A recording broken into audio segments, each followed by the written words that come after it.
to say.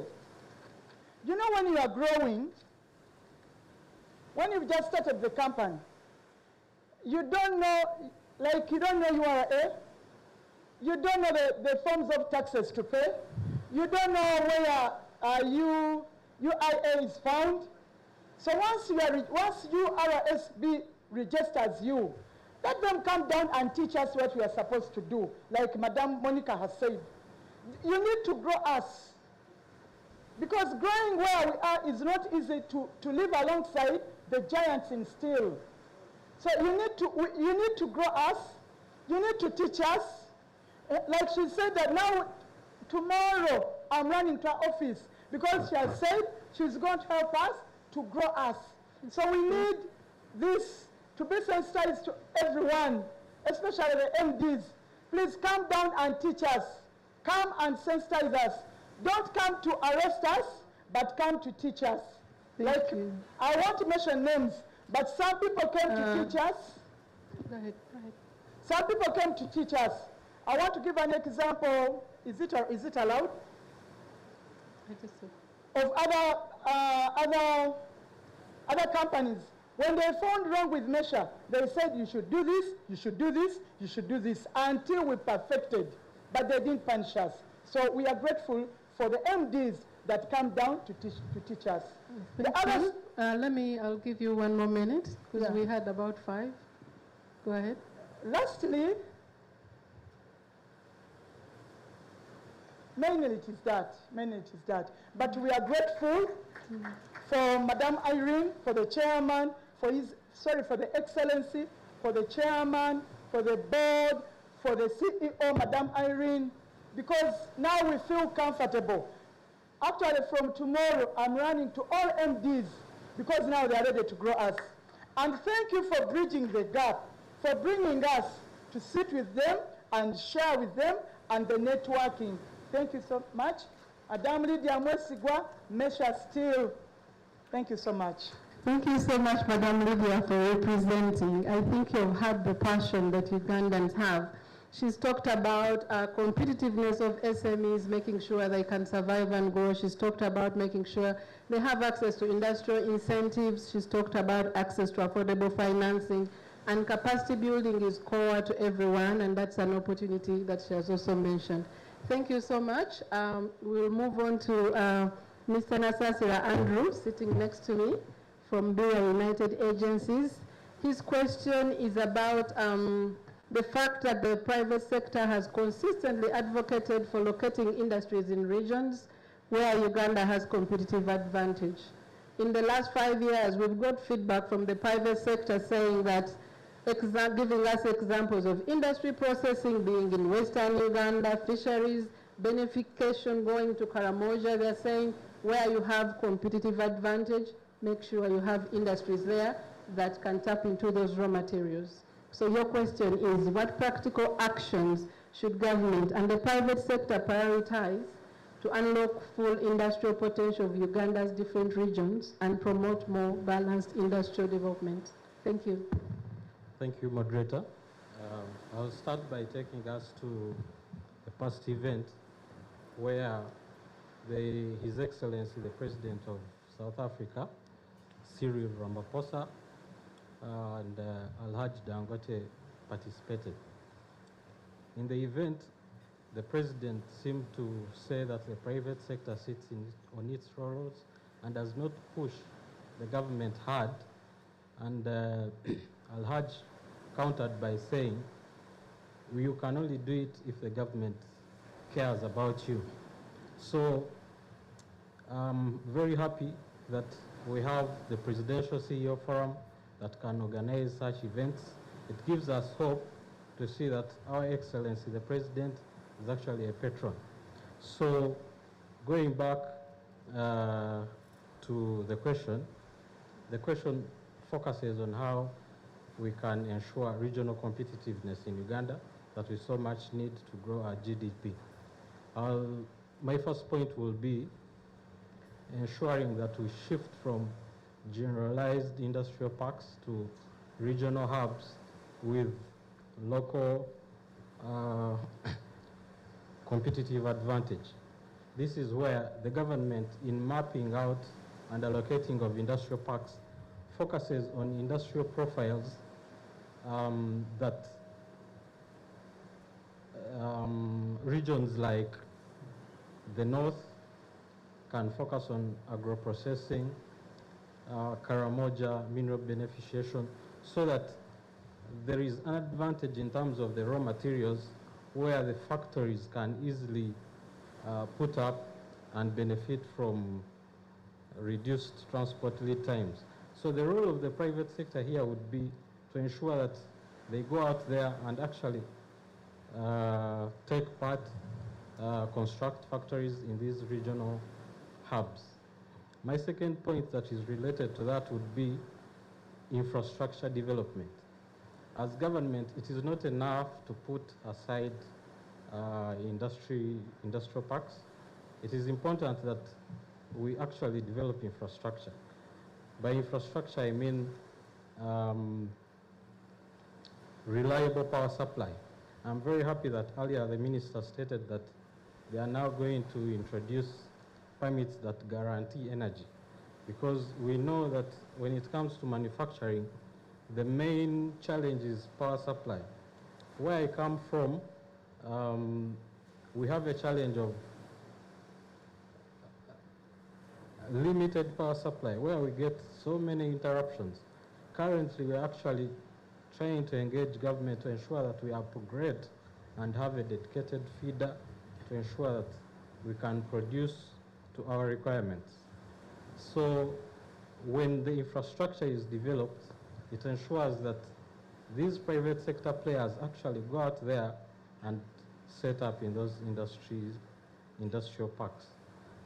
The other point would be on the part of the private sector to ensure that we also support government in terms of investing. We could invest in cold chain transport networks, warehousing, to ensure there is a reduction of post-harvest losses. We could invest in off-grid solar solutions to ensure that there is reduced cost of doing business. The third point is about tweaking the fiscal policy a bit. Here, I'm talking about the government ensuring that the person that sets up in the regional hubs, can the person get long-term tax holidays as compared to someone who would go and set up in Kampala, in Namave? Can we see the local investor that is being supported by the funding, maybe through Uganda Development Bank? Can those people that have set up in the regions actually get low interest rates as compared to someone setting up in Kampala? My second last point in regard to the question would be about human capital alignment. Yes, we have set up regional industrial parks, but can we see the government through Ministry of Education set up vocational institutes in those areas to bring closer the skills gaps to those areas that need them, so that there is an easy connection between the missing gaps and the factories that have been set up. On the part of the private sector, we could ensure that our industry associations are actually participating in designing curricula that goes a long way in development of these skills, because we know what we need more compared to the people in government. My last point, Madam Moderator, is about leveraging foreign direct investment for technology transfer. Here I'm talking about the government ensuring that there is policy frameworks to ensure that there is backward linkage. Can we see the foreign investors sourcing more of the raw materials from the local suppliers? And on the part of the private sector, can we engage more in joint ventures to ensure that we leverage modern manufacturing techniques, quality control standards, and the global marketing strategies? Thank you. Thank you so much, Mr. Nasasira. You've raised some critical points, and all have been noted. The issue of skilling is going to be part of our next panel. We have brought in the Uganda. Yuri is coming in to talk to us about skilling, so we'll get more information about that. But you talked about the need for stronger infrastructure. You are saying that industrialization should target specific value chains, wherever, and you've also talked about tax incentives. All have been noted. Thank you very much. Let's move on to Dr. Ngabirano Dennis, who, as you all know, is the proprietor of SAMS. All the goodies we are eating today are coming from him. Thank you so much, and thank you for supporting PCF. Now, we know you are in value addition because you're producing a lot of products for Uganda. And value addition is part of the agendas of the NDP4, the tenfold growth, and the President's no sleep agenda. So the question that we have is, we know that Uganda has abundant agricultural and mineral resources. This has been reinforced by our Honorable Minister, our Honorable Dr. Msenero, who has talked about how abundant our resources are. However, many commodities continue to be exported in raw or minimal processed form, limiting our opportunities for export growth, productive employment, and greater value creation within the domestic economy. So what practical actions should government and the private sector in partnership prioritize to increase domestic processing and retain more jobs, investment, and export earnings in Uganda? Over to you. Thank you so much. Dennis Ngabirano, once again, is my name. I represent SAMS Food Industries. At SAMS, we manufacture snacks under 3 brand names. One is SUMS, commonly known as SAMS, but SUMS, the S-U-M-Z. The other one is African Harvest, which is the healthiest snacking option with 0 additives, 100%. The jackfruit you've eaten, no food color, no sugar, no additives, 100%. And then Crunchables. Crunchables is a brand that is offering our consumers a volume with relatively much low pricing. The strategy we're so intentional about that strategy of creating something for Montuawansi, not because it is also a low grade, not the same high grade, but with revised recipes. Now, SAMS, we are market leaders in this industry of snacks, commonly known as Mpwanchi, and we began so small. Actually, the SAMS Food Industries today is a product of a university coursework, because it was a coursework implementation that I implemented into this, and it is a testament that we can turn around things right from very small prototypes. Things can be turned around. The story of Mr. Deo Kayemba is really no different from what we proudly narrate as SAMS Food Industries. But then, in line with your question about the export of raw materials, without necessarily focusing on to value addition, I must say that some of the exporters are motivated by the abundance of some raw materials during particular seasons. Recently, my mother-in-law was lamenting. She has a very big plantation of bananas in Ntungamo, but a full bunch of bananas was going for 2,000 shillings. 2,000. Others were being left to be eaten by the birds. And then I was like, if I had an opportunity to export, I would be equally motivated to tap into that business. But then, are the exporters that we are talking about sustainably exporting, or it is a seasonal business?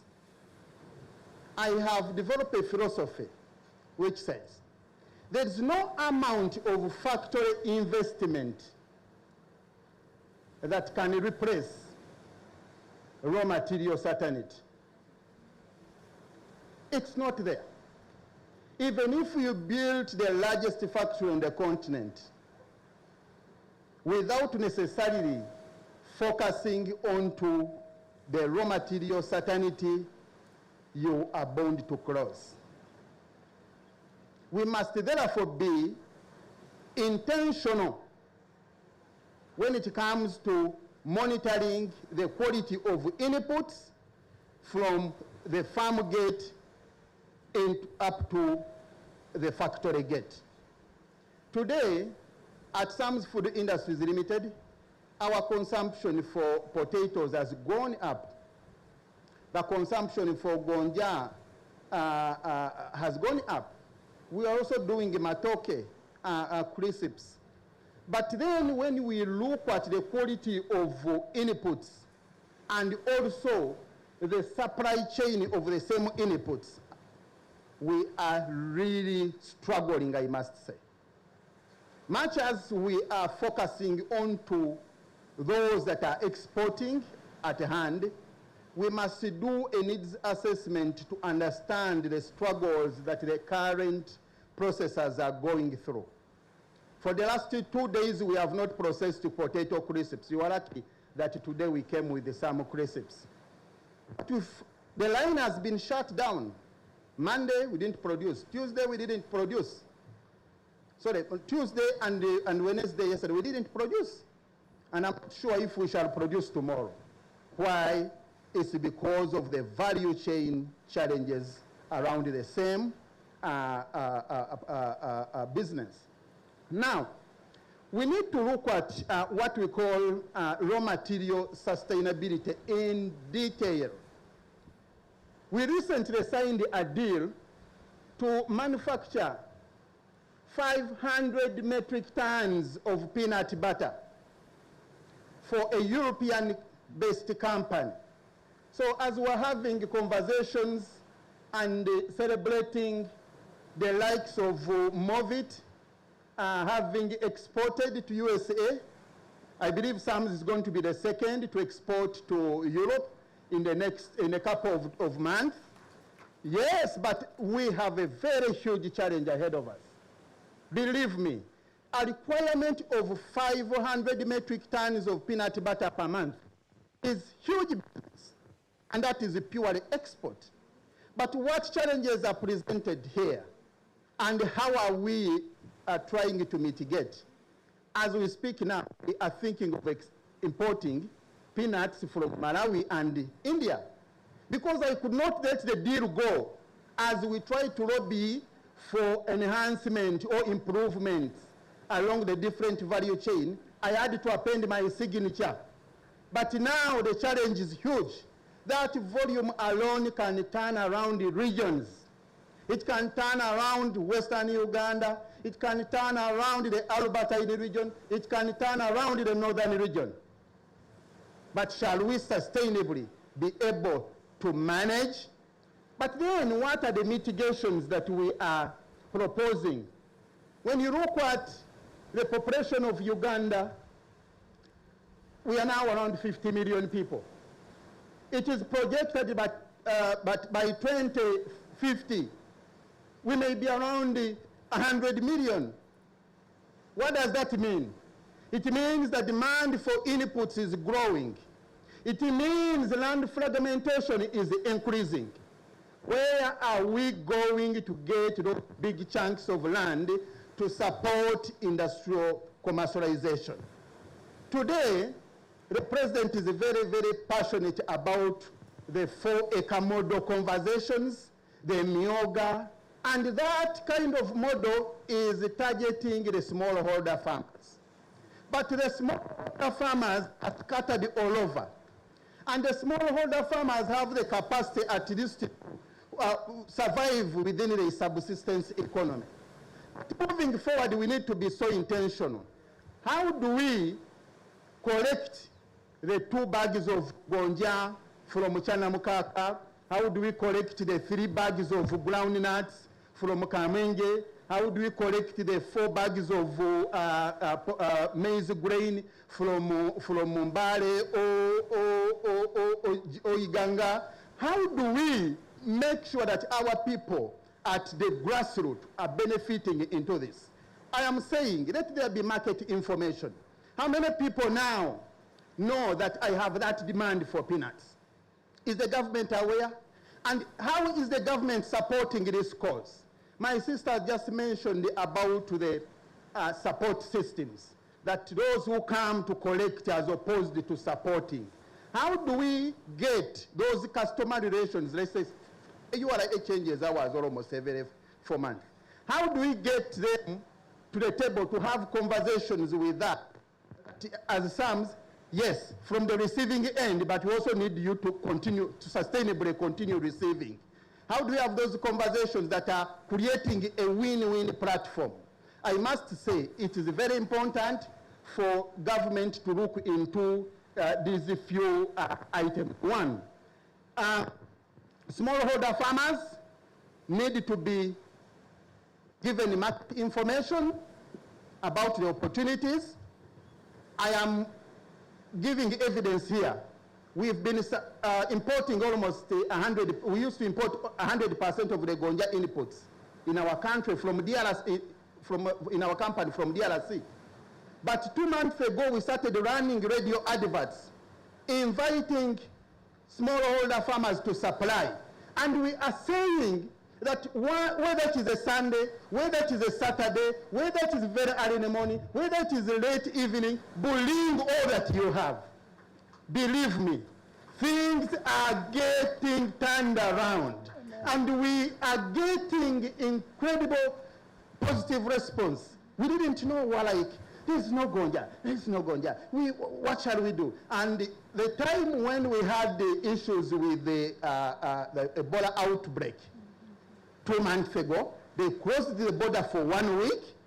Whatever supplies were coming in got rotten from the trucks. And that one triggered my mind to think out of the box. I was like, no, man must survive. What next? Let there be adverts. And the adverts have reduced the imports significantly up to a 60% as I speak in 2 months. That is the power of market information. We need to support our people. If we are so deliberate about the tenfold growth, we must also come out to communicate the intentionality and also the strategy with the key players in the business. When we talk about opportunities out there for smallholder farmers, is the Mioga providing? Who is that district agriculture officer managing the whole district? Imagine. Why can't we have sub-county agriculture officers? Why can't we have agronomists to monitor the quality of inputs, to monitor modern farming practices, to advocate for quality control and primary value addition at the farm gate, to increase at least the value of the price at the factory gate. It's therefore very important, as I close, that most of these conversations should be moved from the paper now to practicality. We need to have the concerned persons get to the ground to understand the true business. I don't like this business when the ministers come and they leave us here. We talk and talk and talk and talk, and we shall talk until the sun sets. But this is where business is. We want to have conversations with the ministers, with the commissioners. We want to have conversations the whole day. Invite us for a retreat where these people are able to stay. We shout out, we cry out, we pour out all that we have prepared to make sure that things are turned around. Otherwise, intentionality is very, very important. I submit. Thank you so much. A big clap to you. I know we've gone a little bit above time, but he was really speaking about core issues in the value chain and how do we strengthen our value chains, and raw materials are everything. I've had 2 discussions about raw materials already, so thank you very much. Everything is noted. Allow me to go to the next panelist that we have. We have Mr. Joshua Lule, Director and General Manager of Untake Bakery Company Limited. And the question that he has is about industrial parks. So Untake is one of the factories that we visited when we went to Namamve, and we thought this question really would be well answered by them as residents in the industrial parks. So what we have already, we appreciate what government has done. Government has invested significantly in developing our industrial parks across the country as a catalyst for industrialization, investment, and job creation. And the question that we have for you from your experience is what practical reforms are required to transform Uganda's industrial parks into globally competitive manufacturing hubs that will attract investment, reduce production costs, and support industrial growth. Over to you. Thank you, everyone, for coming here today. Good afternoon, once again. My name is Joshua Lule from Untake, as introduced, and I would like to answer this question as a 3-part question. The first question, or the first part of this question, is attracting investment. How do you attract investors and investment into the industrial parks? As an occupant and a recent developer in the Namamve Industrial Park, we have some key items or elements that are really disrupting business, even after appreciating what the government has done. One of the key problems we have is stable electricity. I know that's something that the Energy Minister did hint or talk about, but we do have that as a problem. And a practical, you mentioned a practical reform. There are some very practical ways this can be resolved.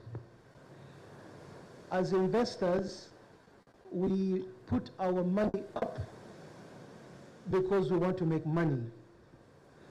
One of the key things government can do is offer zero interest solar energy. We will pay for it, but offer it at zero interest. That would be a very good attraction to help fix the problem that is existing. One of the other issues, I'll follow up something that Madame Lydia mentioned. To attract investors, investors need to know about the industrial parks. Once they get to know about the industrial parks, they need to be taught the process of how to get into the industrial parks.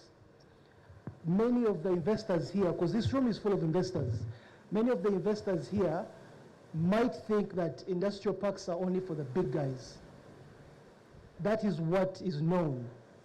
But we thank UIA for all the reforms and all the initiatives, but the small investors need to know or get educated about what the process is to get into the industrial parks. Another practical ways, we need to incentivize development in the industrial parks. Government can help us. We need assistance, because if you haven't realized, many of the people that are in the industrial parks or in the industries in the industrial parks are industries that are expanding. Let's give an example. If UIA is to meet Madame Lydia on Monday next week and put her through the process of acquiring some of the land that we have in Namamve that's readily available, right? And she's given incentives to put up a factory in the industrial park. Incentives of where she's given tax holidays, like the foreign investors, tax holidays to set up this industry, given tax holidays on importation of the materials that she needs. Then she's protected in her exports by some of the programs that the Free Zone Uzepa has, believe me, Measure Steel is going to be on a much bigger scale in the next 10 years by just giving her the information that she needs, the incentives that she needs, and the protection that she needs. Another item, a second item, I'll skip through to reducing production cost by incentivizing some of these items. Once you let us into these industrial parks, give us free solar or give us interest-free solar, reduced interest on loans, incentives in development. This will help us reduce the cost. Industrial parks are going to end up becoming buildings. The industries that are in these industrial parks are not manufacturing to their capacities. This is a big problem. It's a big problem, and we would like government to know. And one of the problems that could easily be solved in my next address, which is industrial growth. I'll bring up an example that can put all of this in clear perspective. In 2020, there was a ban on importing or warehousing rice and sugar. I don't know if many of you are aware of this. But since 2020 to 2025, the sugar and the rice industry has grown tremendously. In 2020, Uganda had around 8 to 11 sugar factories. Right now, it has 16 factories.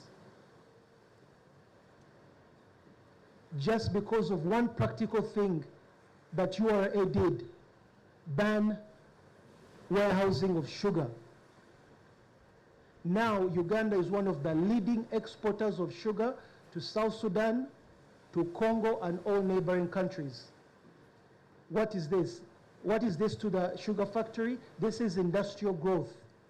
There are very many industries here who need the same support. The oil industry needs that support. Wheat industry. These are just a few. But that applies to Ntake as a group, and to, I'm speaking out on behalf of other wheat and cooking oil industries. If you haven't seen, in the past couple of months, the price of cooking oil has been extremely high. Why is this happening? There is a practical measure that can be put in place. As in industries, wheat, cooking oil industries, as Ntake, Mukwano, Bidcos, we all need protection. These industrial parks are put in place to reduce costs. Uzepa, the free zone, the export promotions, all of that is, all those initiatives, government is trying to put items in place to make industries competitive. But what government isn't aware of is, as we're setting up free zones, and as we're setting up industrial parks, neighboring countries are doing the same. But we're still allowing cheap products to come in, and we have no leverage ground. We have no competitive ground for our products, even after all the incentives and the initiatives that government is giving. This is affecting us in a very, very huge way. And I know my time is over, but I need to mention something that ties into the industrial growth. In areas, in regions of Lira, Arua, there are huge farmers of sunflower, soya. These farmers have seasonal cash crop. All these crops can be processed in Uganda. Once processed in Uganda, they will reduce the oil on your table, on your kitchen table.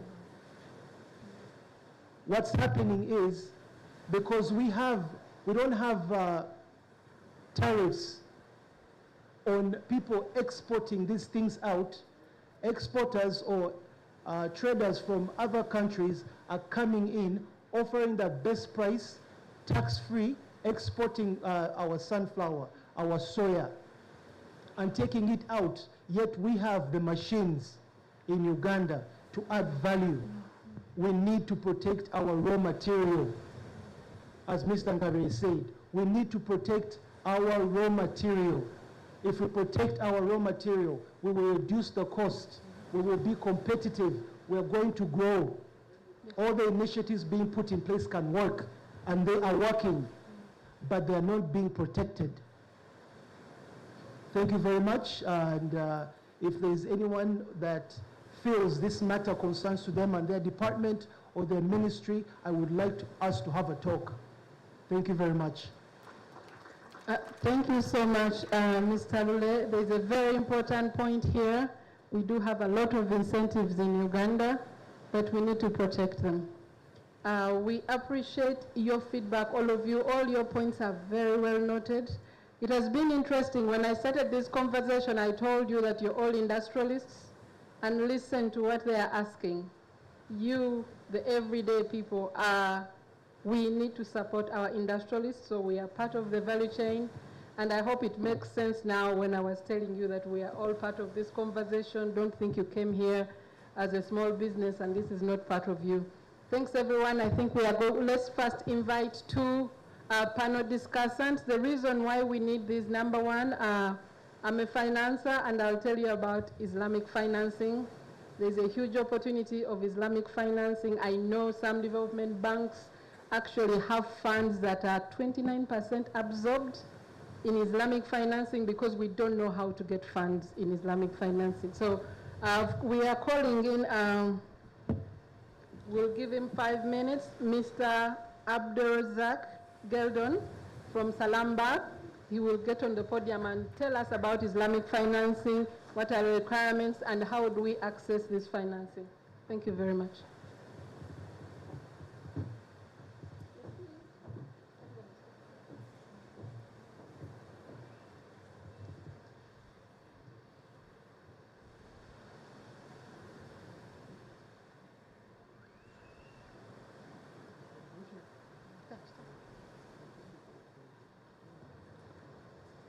Distinguished government officials, fellow private sector leaders, ladies and gentlemen, good afternoon. It's my pleasure to be here today representing Salam Bank. Salam Bank is the first Islamic bank licensed in Uganda. The bank is built on the principle that banking can be both modern and rooted in ethical finance. So the core difference between Islamic banking and conventional banking is that our products are structured around real assets, real trade, not interest on cash. For example, through Murabaha, which is one of our models of financing, we finance the actual purchase of goods and assets our customers need, from equipment, from trucks, from trade stock, on a transparent, agreed profit basis. Through istisna, which is also another form or model of financing, we finance construction and manufacturing projects, which I believe is relevant to this theme here.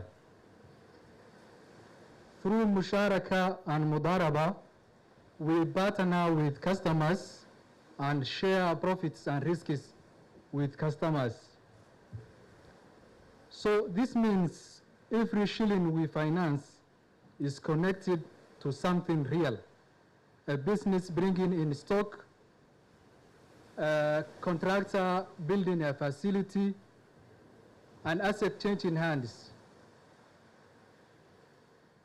So when we are saying Islamic banking, I want to be clear on one thing. Islamic banking is not for a specific community.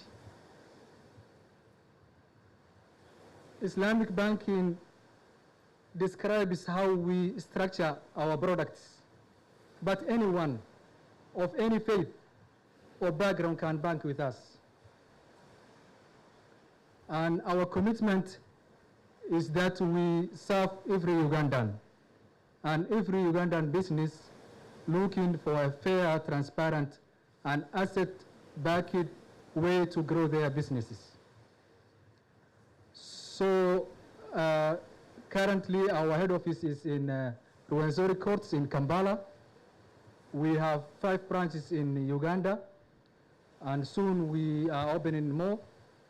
So I would like to invite you all to reach out to us.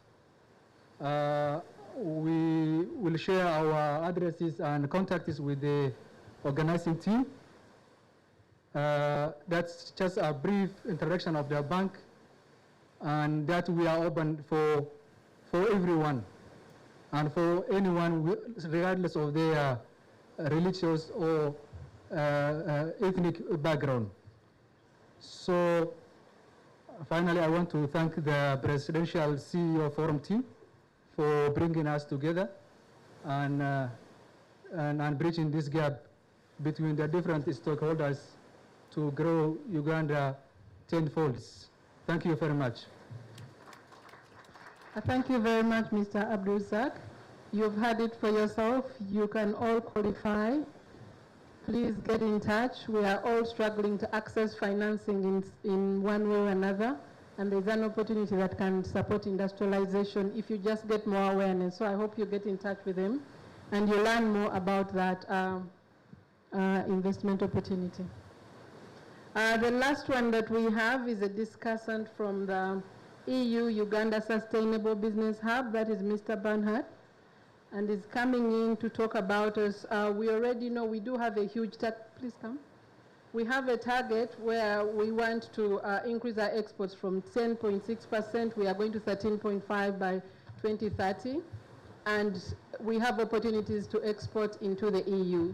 So Mr. Peter Bernhard is going to talk to us about opportunities that exist for Ugandan manufacturers to access and expand into the European market.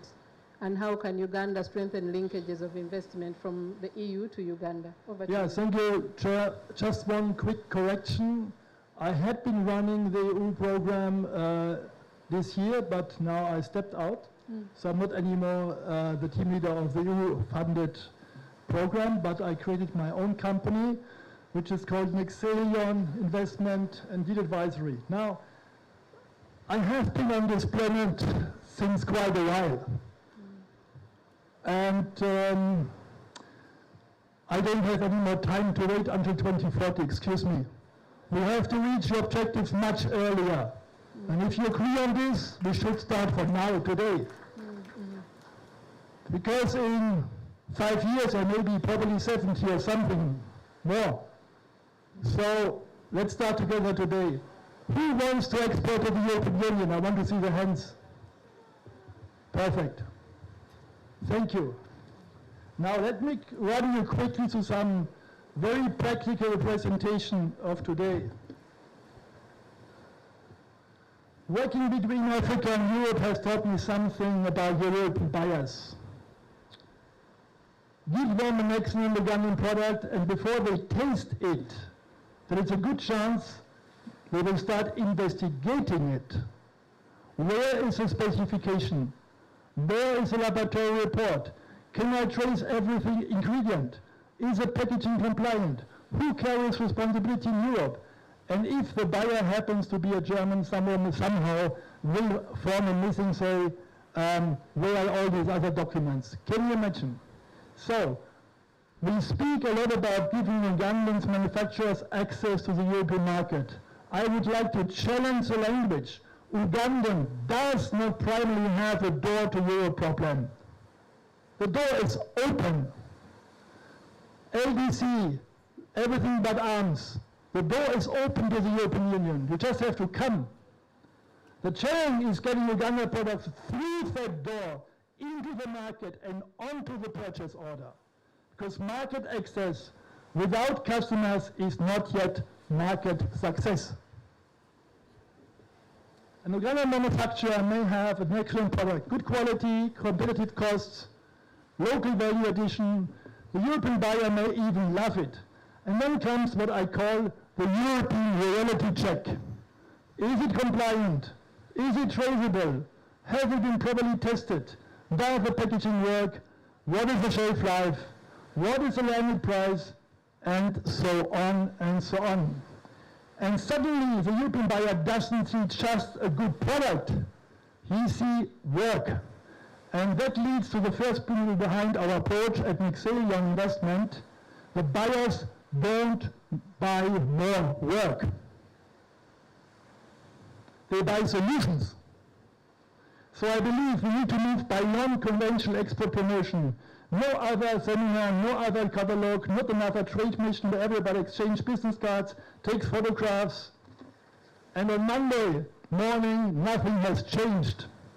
We need to move from export readiness to buyer readiness. That is why Nixelion is developing a model that starts here in Uganda but takes a product into the European market through our planned European market entry platform.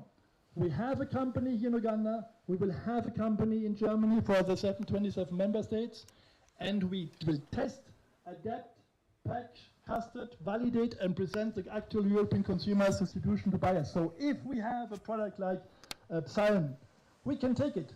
But maybe the packaging is not right. Maybe ingredients needs to be cleared. So this is our work. So instead of telling an Ugandan manufacturer, we believe your product could work in Europe, we want to come back and say, we tested it, we know which version works, we know which packaging is work, we know the acceptable price, and we know approximately how much they want. Now, we are no longer talking about potential, we are talking about demand. And that is where I believe the model becomes really interesting for Uganda. Imagine an Ugandan manufacturer can currently produce 30 tons of a value-added product. We validate the product in Europe, European buyer likes it, and the potential orders indicate demand for 100 tons. We now have a gap of 70 tons. The traditional reaction might be, we have a capacity problem. I would say, no, we have just discovered an investment opportunity. Because the missing 70 tons tells us exactly what we need to investigate. What machinery is required, what packaging capacity, what quality control system, what energy, what working capital, and this allows us to reverse the conventional sequences. Too often we say, build capacities, produce more, and then search for somebody to buy it. Why not turn it around? Test the market, prove the demand, identify the capacity gaps, invest, and then to scale in Uganda. So, don't build the factory and then look for the market. Let the market tell us what we should build. And this is where Nixelion investment can come, connect trade and investment. We can take Europe demand and reverse engineer it into an Ugandan investment opportunity. Then we don't approach a European investor with another presentation saying Uganda has enormous potential. Perfect. Investors have heard that before. Instead, imagine putting this on the table. Hey guy, here is a Ugandan manufacturer, here is a product, here is a European market validation, here is an interested buyer, here is a demonstrated demand, and here is today production capacity, and here is a capacity gap, and here is the investment required to close it. This is completely different investment conversation. We are no longer selling potential, we are presenting a demand-backed investment case. And the concept also works in the opposite direction. European companies are interested in Uganda, but interest alone does not build factories. Who identifies the right opportunity? Who finds and verifies the local partner? Who structures investment and joint venture? Who facilitates market entry? And so on. So, ladies and gentlemen, I believe export and investment should not be treated as two separate policy conversations. They become a commercial engine. European demand identifies an opportunity. That demand reveals an Ugandan capacity gap. That gap becomes an investment case, and investment expands Ugandan manufacturing. And expanded manufacturing supplies the demand that triggers investment in the first place. So, demand, investment, capacity, exports. So I want to make it short and then just finish. Made in Uganda, validated in Europe, ordered in Europe, scaled in Uganda. That is how market access become industrial growth and add to the tenfold growth strategy and industrialization. I repeat, made in Uganda, validated in Europe, ordered in Europe, scaled in Uganda. So please, all those who want to go to Europe, they can contact me afterwards. Thanks so much, ladies and gentlemen.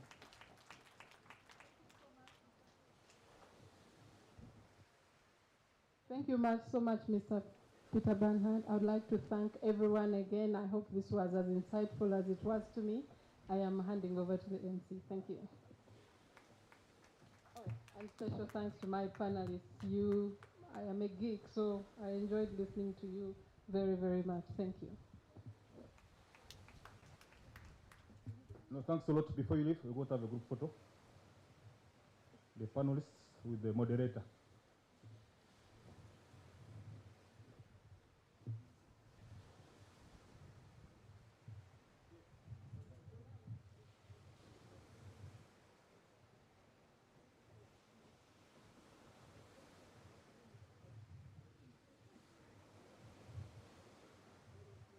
Our CEO Forum and the chairman of the board. You can join us for the photo.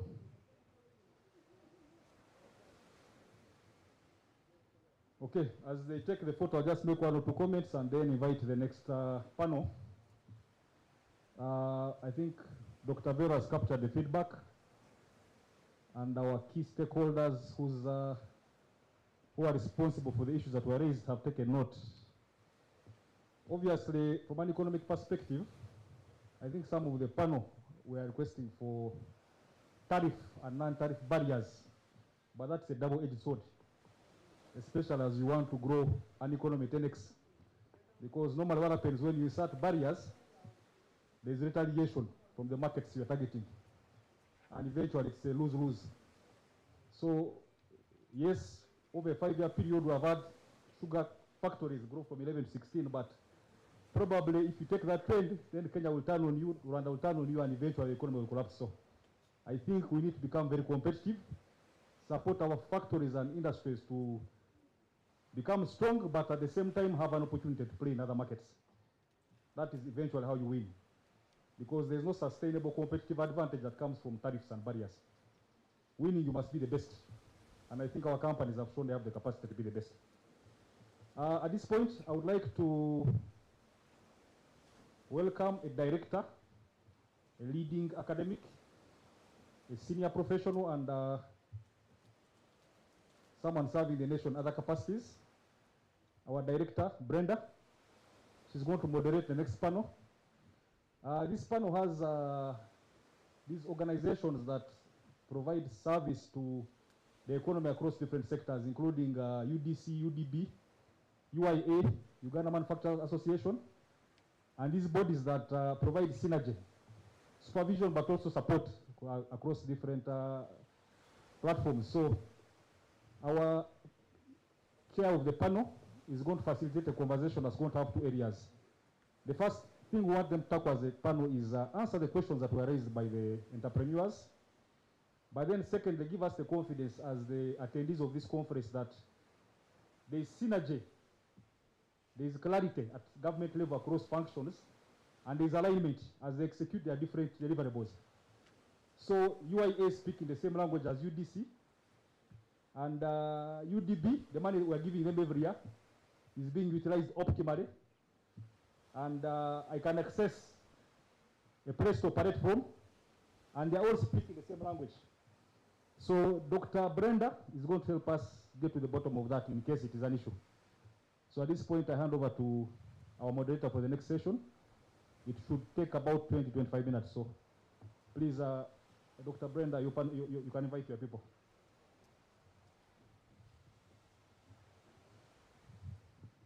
Good afternoon, ladies and gentlemen. I'm Dr. Brenda Chibamwenda,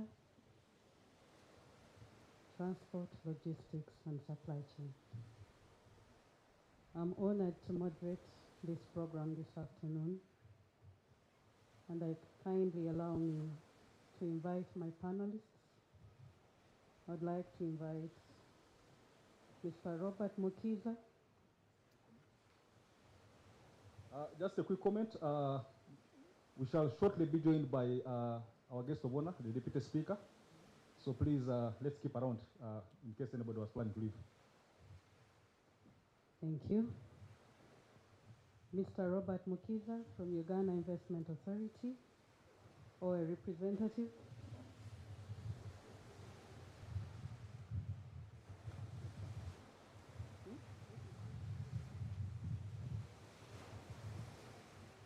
Sorry. So I have a representative from UDC. You're welcome. I also have representation from URI. You're very welcome. I also have, I can see Mr. Trineo. Eli Trineo, you're very welcome. From Uganda Export Agency Promotions Board. And I think, yes, my panel has been changed a bit. And representation from UNDS. Ladies and gentlemen, the reason for this panel, we saw the players on ground. But the reason for this panel is basically to discuss those different opportunities that government will actually avail to the different players in the private sector. My panelists this afternoon will be discussing from the opportunities within their agencies, and this will be more informative to let us know what opportunities we can get from your institutions. The reason for these retreats as PCF, why we bring most of these agencies for interaction, is to actually, sometimes it's very difficult to get them in the offices. And sometimes it's very difficult to bring them together at the same time. So this is one of the unique aspects of PCF, because we bring them together and you can ask your different questions. And in case there are issues that they must answer, then we get the answers today. So ladies and gentlemen, kindly allow me to just dive into the discussion.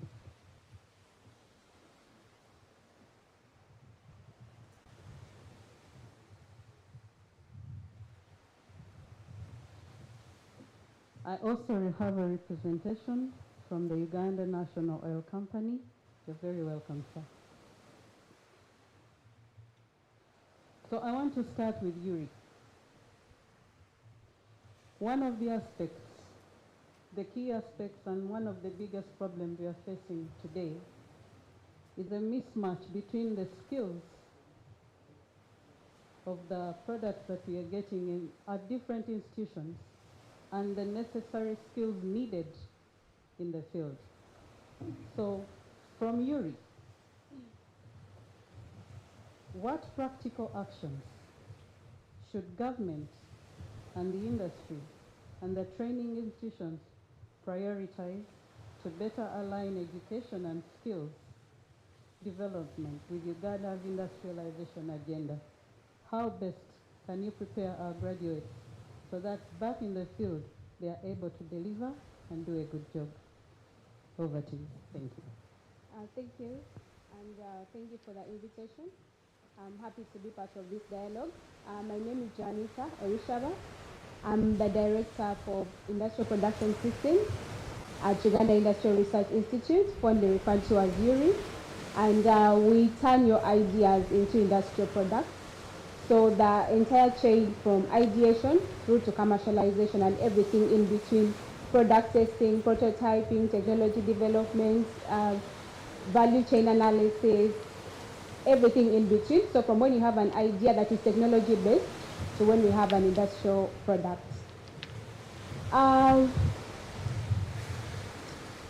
industrial skills gap, the mismatch between what the training institutions are giving us and what industry requires. and what the practical mitigation measures can be.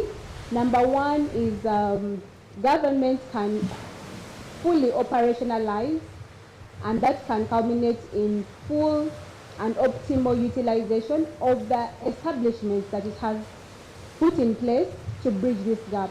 One such establishment is Namave campus, Yuri's Namave campus, that was set up to bridge this gap. So the Namave campus, so we run 2 campuses in CBD and also some value addition centers in other districts. But the Namave campus specifically was set up with a grant from Chinese government, a $30 million grant, to be able to provide a platform for apprenticeship.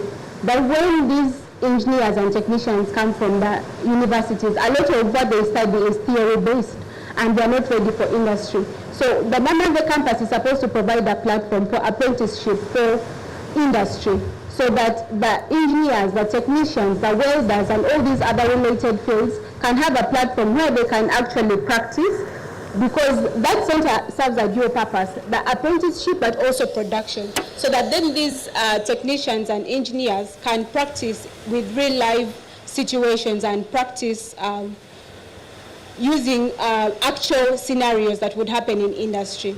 So the first thing is for government to fully operationalize. Now, it's mind-boggling that this was set up with a grant from the good people of China. But government has failed to fund the full operationalization of this facility.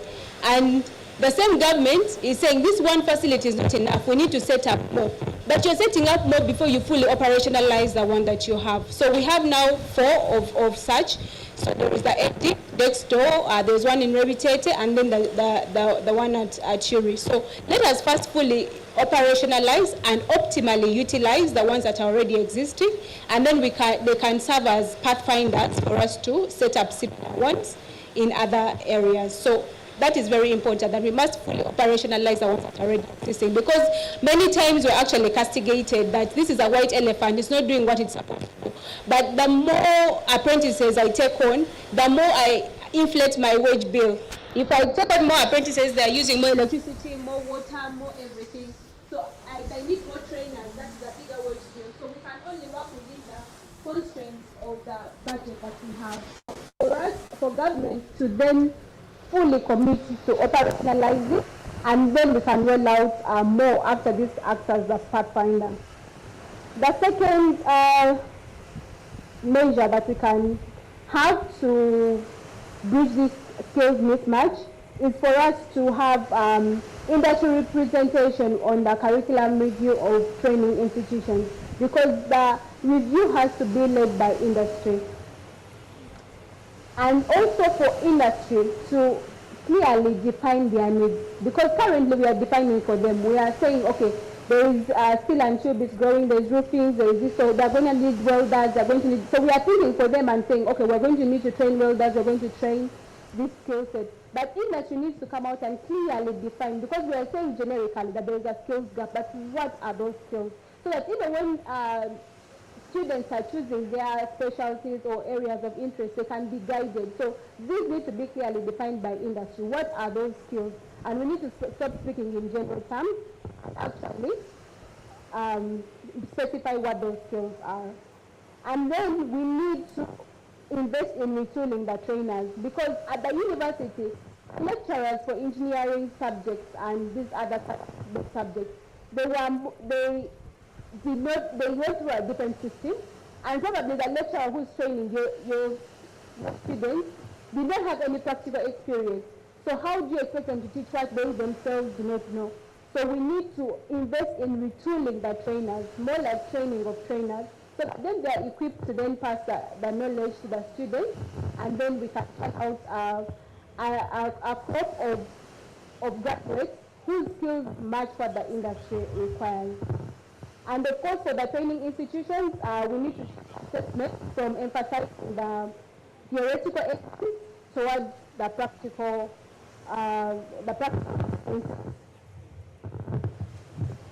to move from theory, examining on theory basis, and move towards practical competence examination. and with industry-validated assessments. In a nutshell, that's what I can say that we can do to bridge the skills gap for industry. Thank you very much. And just before I sign off, Mr. Ngariano, so he spoke to something that is very dear to me, because one of the activities that we do at URI is called business incubation and pilot production. So we run a couple of pilot plants and support entrepreneurs, budding entrepreneurs, and nurture them to when they become fully sustainable enterprises. And through that, we have learned that the value chain, one of the crippling factors is the uncertainty of the raw materials, particularly agro inputs. Because if you're going to have a product that has consistent quality, you're going to depend on the raw material. So we need for production, agricultural production, in summary, to be industry-focused agricultural production. That is the intervention. Because if there is so many mangoes in the north, and then the people from the north will go to the president and cry, we want a factory to process mangoes. But at the factory, they will not take all the varieties of mangoes, because they are producing a mango with a mango product, maybe it's a mango juice, that has specific. So if Kagogo is the one big so they're not going to go. So it means that farmers need to be guided on what production should look like and what varieties they should produce. So in all, the production needs to be industry-centric. So industry-led agricultural production. That was outside of my question, but I thought this is an important forum within which to buttress what Mr. Ngariano had submitted. And he was actually, I participated in stabilizing your peanut butter when I was still a young researcher. Thank you very much. Thank you very much. Yuri, I think that was very insightful. My panelists, I will expect us to give information in 5 minutes. That's okay. So, Mr. Twineo from the Uganda Export Promotion Agency, the question is very simple. How can industrialists benefit from the opportunities that the organization presents? Good afternoon, everybody. I am Eli, an economist and somebody who has been coming to you. I am an online teacher on social media. I've been telling you make money but enjoy life experiences. So thank you who has been following me. I thought that was another platform for me to teach people what I cannot teach, given that the government in a developing country doesn't have enough resources for us to reach you. What we are doing at Uganda, let me mention for you who knew Uganda Export Promotion Board. The Export Promotion Board is still alive. What the government did is that they merged Uganda Export Promotion Board and the free zones to make one authority, which is now a free zones and export agency, which is based in the communications house, just below Christ the King. For the industrialists, one is customized advisory services, which are free on how you can enter and penetrate markets. Again, handhold you and take you to the markets, but also tell you where these markets are and how to find them and penetrate them. Link you directly to some of the buyers in foreign markets. And on the part of the industrial parks, ours are supposed to be free zones or special economic zones, whereby you can set up and you get all these services. I must confess that currently we have what we call private free zones, the database we have, which we are basically licensing and supporting, but with continued government support, we should be able to have public free zones, but the model is moving towards shares, the special economic zones, and there we can support you. And let me mention that no country has become successful without exporting, and most of you are producing for Uganda. Some of you will need markets. Companies like Movit, we have worked with you over the time. I am happy now you have penetrated the American market. I liked the model you used to penetrate DR Congo, given transport infrastructure and the challenges that you have to go south, go through Mumbashi and climb up to Kinshasa. This information we have technical expertise to advise, and as we grow and become strong after the merger, we should be able to support you more, to give you more information, and see how you move. I have personally designed, I have draft 4 of the non-oil export strategy 2025 up to 2040, which shows me that even without oil, and oil should stay, but non-oil export strategy of selected products should yield slightly above $100 billion, slightly as we come towards 2040. Thank you very much. Thank you very much, Mr. Tineo. Sorry, we are running through this for purposes of being able to receive the Deputy Speaker. And with UNBS, one of the biggest challenges for many people that have products has been the standardization, certification process, and the different inspections carried out impromptu. What initiatives or plans does UNBS have in place to address these concerns, strengthen coordination across these regulatory agencies, and also to streamline compliance among the different players? Thank you very much. It's close to impossible for me to give you a full answer in 5 minutes. Okay. I look forward to smaller groups that will help me get through to people a lot easier, but I'll do my best. First of all, we need to be very clear about certification and inspection. If you're going to enter markets or be competitive, you're not going to do it without certification, without regulating a market. Certification is what you go through to give you access to that market. You have to confirm that you're meeting the requirements, and this is done by a third party like UNBS. So you need to get the certification so that you can enter the market. The inspection is done to make sure that you are consistently meeting the requirements, and that is what is done in the market. The first thing that really needs to, before you even think about reforms, is people don't even have the information about what an entity like UNBS is capable of doing for them. There is so much that I learn from our own clients every day, people who have been with us who still don't know what is available. The government of Uganda has invested in UNBS to provide certification, both product and management systems. Product certification gives you access, number one, into Uganda's market and to the regional market as well. It is about showing that you have the ability, that you are proving that you can comply to the standards within Uganda and the ESC. We are accredited to give international test results. We are accredited to give ISO 9000 and ISO 22000 management systems. These are things that help you to do what the gentleman was speaking of before, traceability of your process from the beginning to the end. Now, we cannot, if we want to be competitive, these are things that we have to do. We can't do without them. So UNBS is able to provide these services, but we are also doing our best to reduce the effort it takes to get some of these.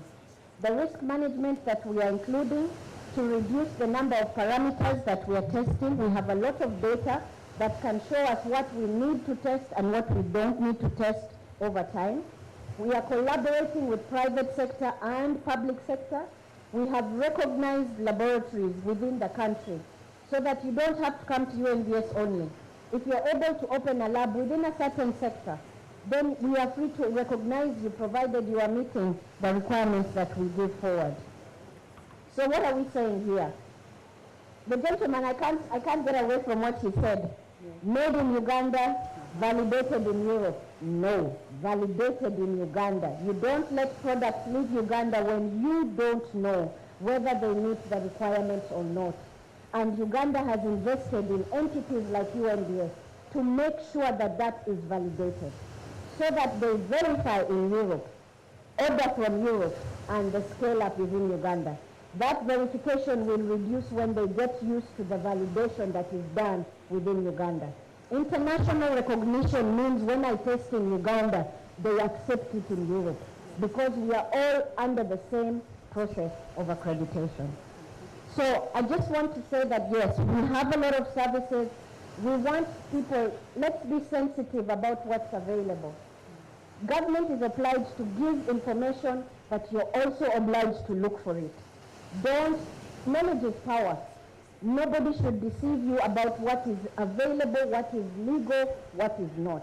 You must empower yourself with that information so that we can be able to grow. And my last comment is, I know that the biggest challenge in all of this is the time it takes for us to give you the service that you want. And this is a call, and I'm using my relations here, this is a call for support. The reality is that UNBS right now has 650 staff to deal with over 8,000 applications every year. I cannot perform miracles. We need people. We are very good. The same effort we are taking to provide staff to collect taxes, let us put the same effort in providing staff to give access to markets. We need the same people to be able to do this so that it moves from a part of the reason why the cost is expensive is because it's taking a long time. And we need to reduce that time to less than a month. So we're looking forward to getting that kind of support and to add value to the products that we're making in Uganda. Thank you. Thank you, Ms. Wagene. I hope that was helpful. And over to you, DC.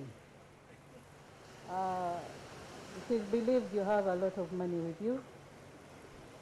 So today I wanted to tell the Ugandans here and those listening to us and watching us, is the money there? And if yes, how can more Ugandan industrial enterprises access UDC equity financing to expand their production and increase value addition in order to scale their operations? Thank you, Madam Moderator, and good afternoon to you all. Mildred Barungi, my name, Director in charge of research at Uganda Development Corporation. Is the money there? Some money is there. And I recall one of the panelists who has just left, I think Lydia from MESHA. She mentioned one of the biggest challenges that the private sector is facing is the high cost of financing and the requirement for collateral. And that is going to take me to what products does UDC offer. I should say that UDC is the investment arm of government mandated to drive industrial development in Uganda. And we do so by providing a number of products. The first one is equity financing, and it's our main product that we offer.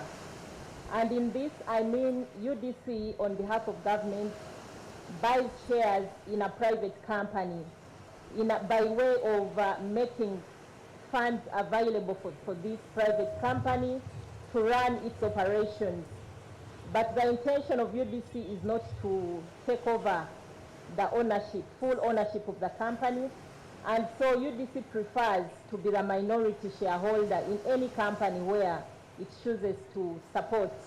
However, the law, our UDC Act, we are established by the UDC Act, it allows us also to establish subsidiary companies so we can wholly own certain companies. But what is interesting for you, the private people, it's the equity participation. So UDC provides this, and you just have to be organized. You have to approach UDC with a very good bankable project, a project that you have studied very well. UDC has a number of principles that we follow that guides our decision to invest. Whatever investment proposal that is presented to UDC, we subject it to some preliminary assessment. Does it align with what government is promoting. We are talking about tenfold growth strategy, and we all know that ATMs, it's the language for today, agro-manufacturing, tourism and hospitality, mineral-based industrialization, science and technology. So whatever proposal you bring must be aligned. But also as an institution, we look at the potential to create jobs. The business that you're presenting to UDC, does it have the potential to create enormous jobs? Does it have the potential to offtake raw materials that Ugandans are growing, or minerals that naturally exist? Does it have the potential to begin replacing what we have been previously importing? Does it have the potential to expand exports? So those are some of the things that we look at. Will it create regional balance? We look at all those things. So if we find the proposal attractive, there are certain processes we go through. Together with the promoter, the private sector player, we evaluate. If the proposal is still shaky, we also have business development services. So together with the private promoter, we work on this proposal and develop it into a bankable project, and we are able to finance it. But we do not stop at financing, because we have known, we have learned over the years we have existed. We are 10 years old. For the 10 years, we have learned that sometimes why private sector is struggling is not just money. Sometimes it's governance issues. So once UDC has come into your company and you've become co-shareholders, we also ensure that the governance of the company is right. So one thing that UDC will ensure is to have a seat or two on the board of the investee company to ensure that everything is running as planned. So UDC does not work with the informal sector. That's the other thing I would like to point out for CEOs in this room who may wish to approach UDC. UDC works with companies that are formally registered, because it is acting on behalf of government, and we have to be careful who we are dealing with. So company registration is very key, and I thought I would highlight that. I should say that equity participation is not the only product that we offer. Once UDC has invested with any given company, to date we have invested with 28 companies in Uganda.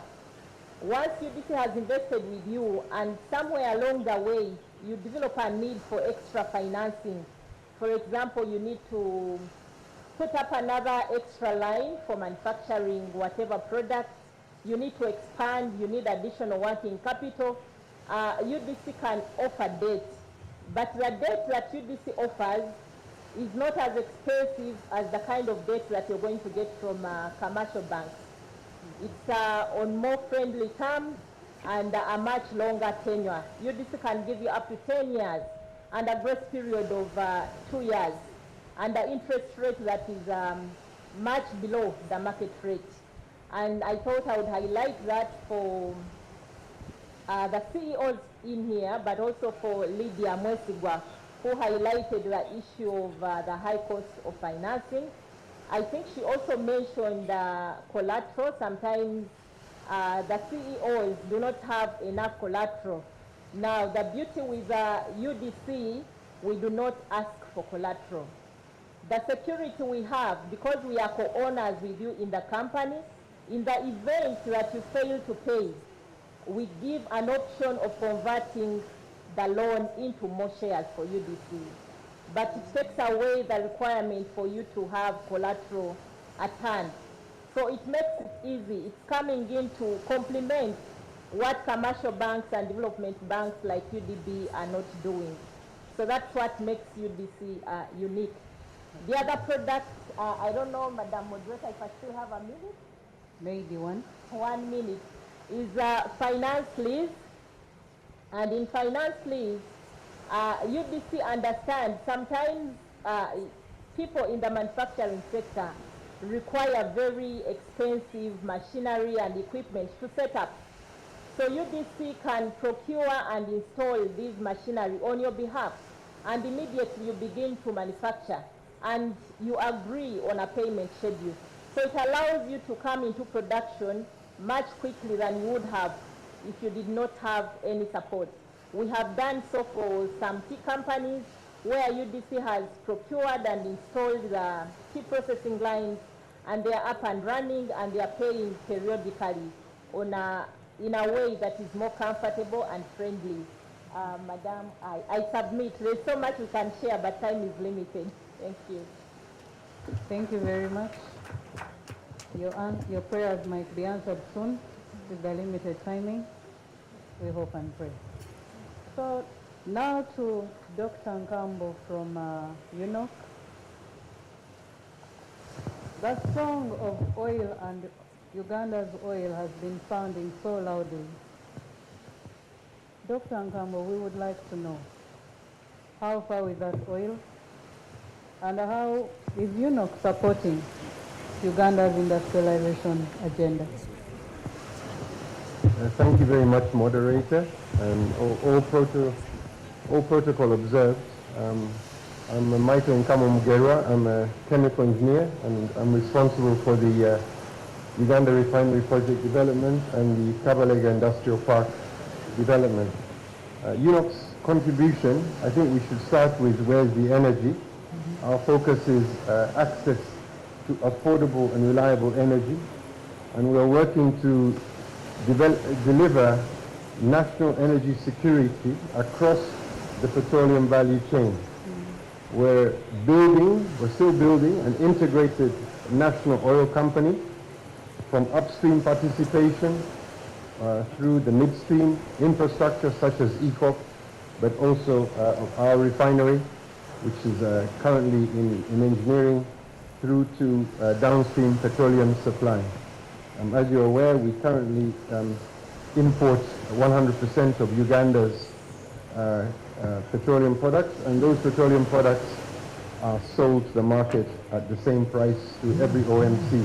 There's over 120 OMCs that we have in Uganda, and we supply all of them at the same price. We are also, at this time, during the turmoil in given the Strait of Hormuz challenges, we also have managed to supply fuel in country at generally a lower price than our neighbors. So we thank His Excellency for his guidance on how to do that, and that we did through a collaboration and a partnership with Vitol out of Bahrain. In terms of value addition, of course, we have the refinery project, which is currently in engineering. I think I would like to just emphasize one of the statements made earlier about the importance of raw material. The same way you need raw material guaranteed to be available to ensure that an agro-industry investment makes sense, we have the same challenge in oil and gas. So the first necessity was for us to produce the crude oil. Once you produce the crude oil, which is where at that point now, then the refinery investors have confidence that there's raw material that will be available for them, and so on. So that's why these developments take time. You have to sequence them because you're building, investors are building confidence that certain risks such as raw material supply are catered for and feel comfortable moving forward. But KIP, as it's popularly known, is Kabalega Industrial Park. It's based on a number of anchor industries. First, there's the logistics element, transport and logistics, which is the Kabalega International Airport. Now, the original purpose of the airport was to support construction of the refinery. However, we also recognize that that refinery construction period is a 3.5 year window, and then what about after that? So the airport is also focused on exports of Ugandan goods by air. So we have a very large component within the industrial park that is not just oil and gas, it's also focused on agro-industrialization, agro-processing. Now, that agro-processing element within the industrial park also has the challenge of assuring raw material supply. So that's, I think, I think it's a common call that we need to work on, working with farmers, farmers groups, cooperatives, and I think also we're looking at collaborating with Operation Wealth Creation to see if we can mobilize farmers and mobilize rural industrial centers to enable us to supply in significant quantity and consistently and right quality to the agro-processing industries in the airport and then export.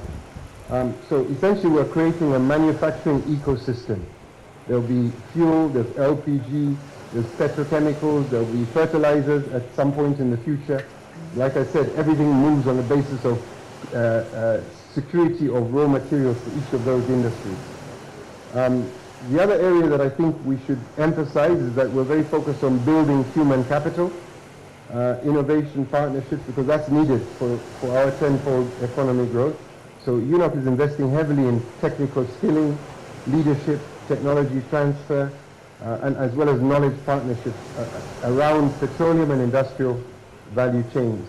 Just as an example, the refinery project needs somewhere around 1,000, perhaps 1,500 trained operators and maintenance personnel, and we want them to be Ugandan. So we actually have to set up a parallel program. It's not just constructing a refinery, it's also a program to ensure that we skill Ugandans.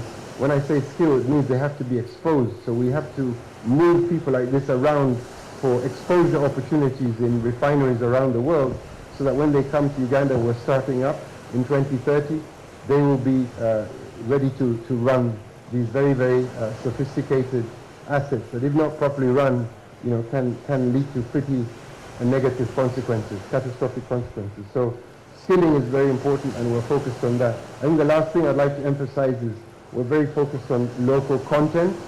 For example, the industrial park was 100% engineered by Ugandan consultants and engineers.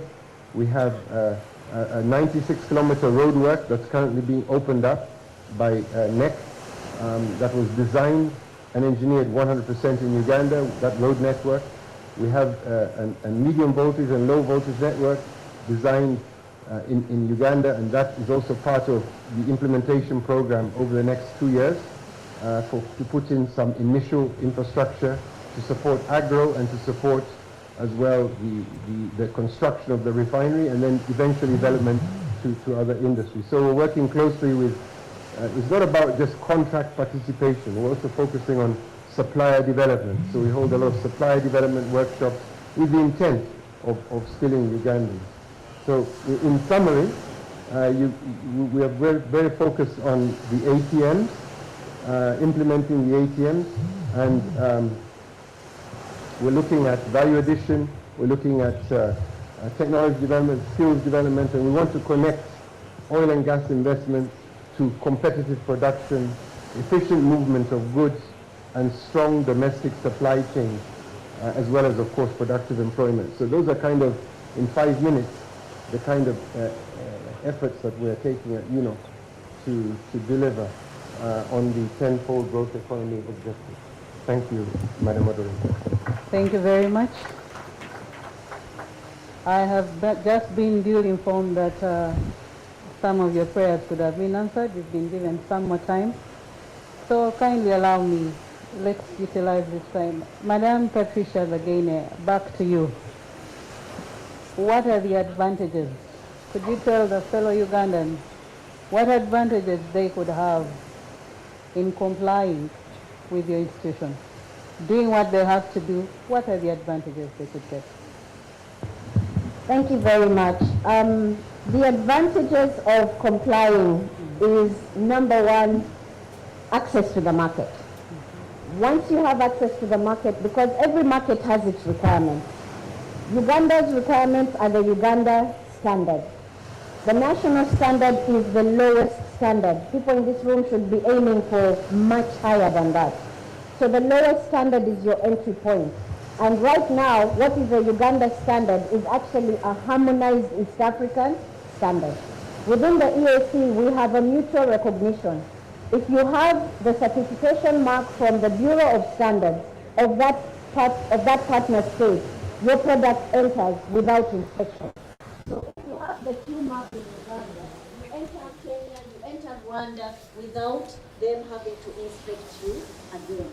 So this is what meeting requirements of the standards does. It gives you access to the market, it ensures that your product is safe, and it gives people recognition of every time they pick up your product, it meets the requirements of the consumer. It doesn't change, it is the same color, the same taste, consistently. So now you're building a niche market which grows into an even bigger market. And that's the story that you've been hearing from people here. A lot of what the people you're talking about, and by the way, it was not an easy start. They are smiling with me now, but there are many of them where we started very difficult, especially when you're ready to go in the market and you don't have a standard. And so now standards development takes time, and you have to wait for that process before you get the standard. So the issue is that the main thing here is that it gives you access and it helps you to be competitive. We are not just Uganda market now, we are the EAC. And if Ugandan products are not meeting these standards, our neighbors are not sleeping. And we cannot stop them from entering because the EAC market is open. Now, the management system certification that we give, for example, 22,000, which is food safety management system. This requires you to have your entire process under control.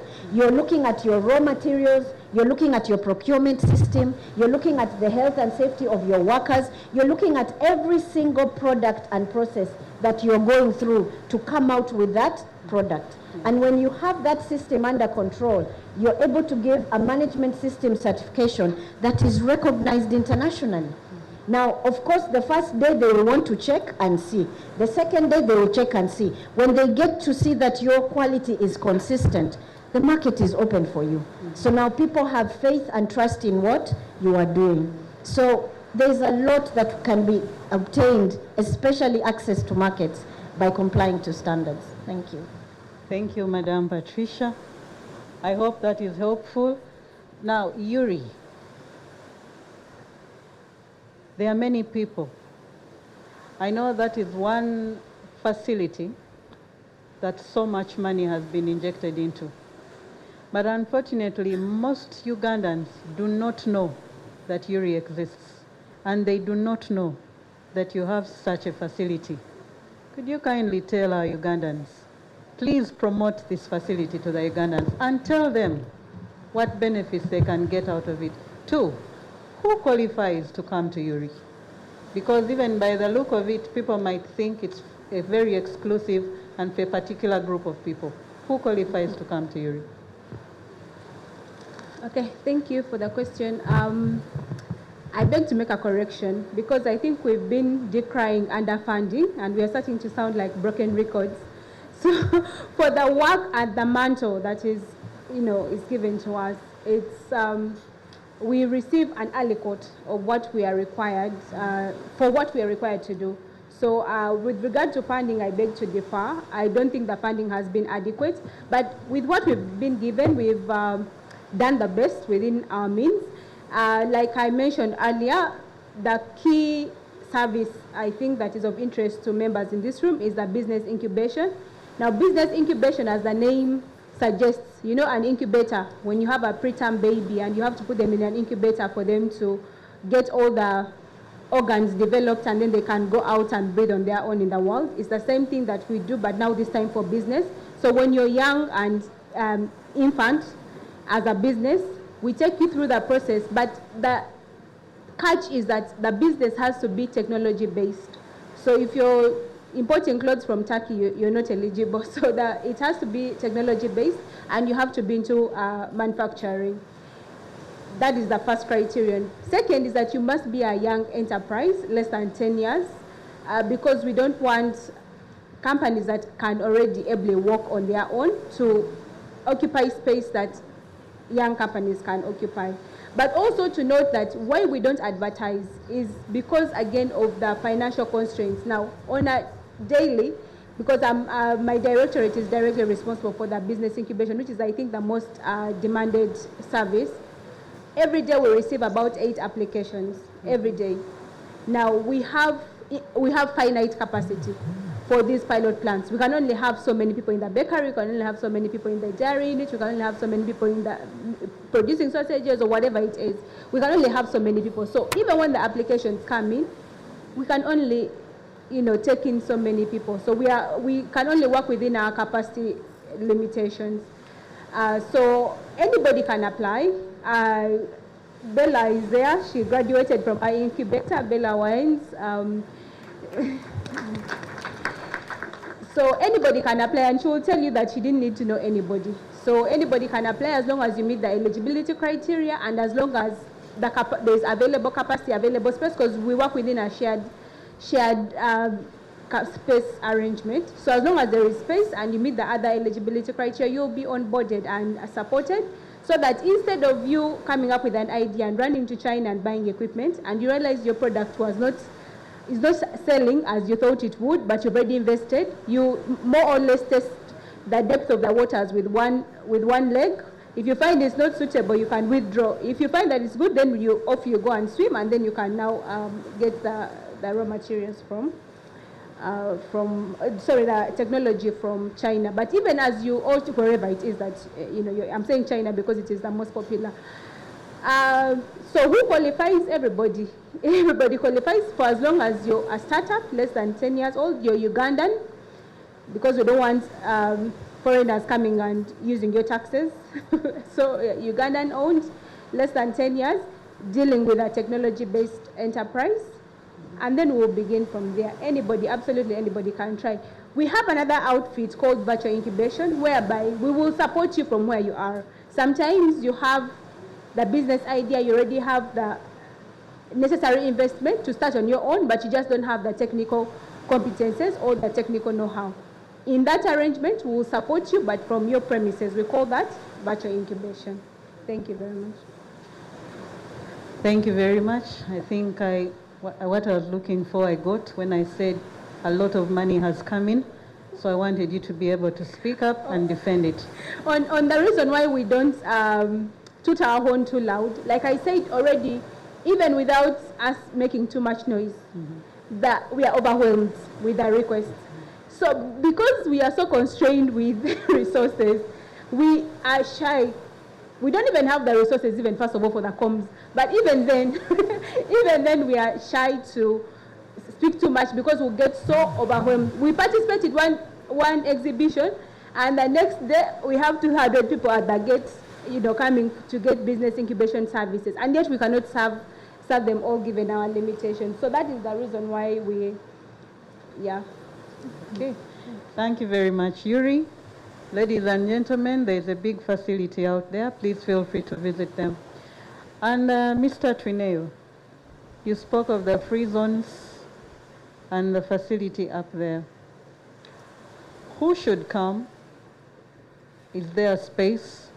Who qualifies to come? Or is it a closed kind of operation? What happens?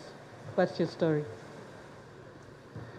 Like I've said at the beginning, for a long time before the merger, when it was a free zones authority, the emphasis has been more on licensing, giving incentives and incentive regime for the private sector, the companies that have already been exporting and who are exporting above 80% or all that they produce, like flowers, some fish, some coffees, some minerals like gold, and others.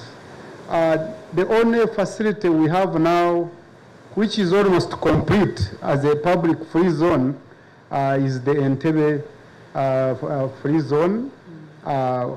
When it is completed, I see many of those who to be occupied by those who have fresh, highly perishable, fast-moving, and they need to be exported by air.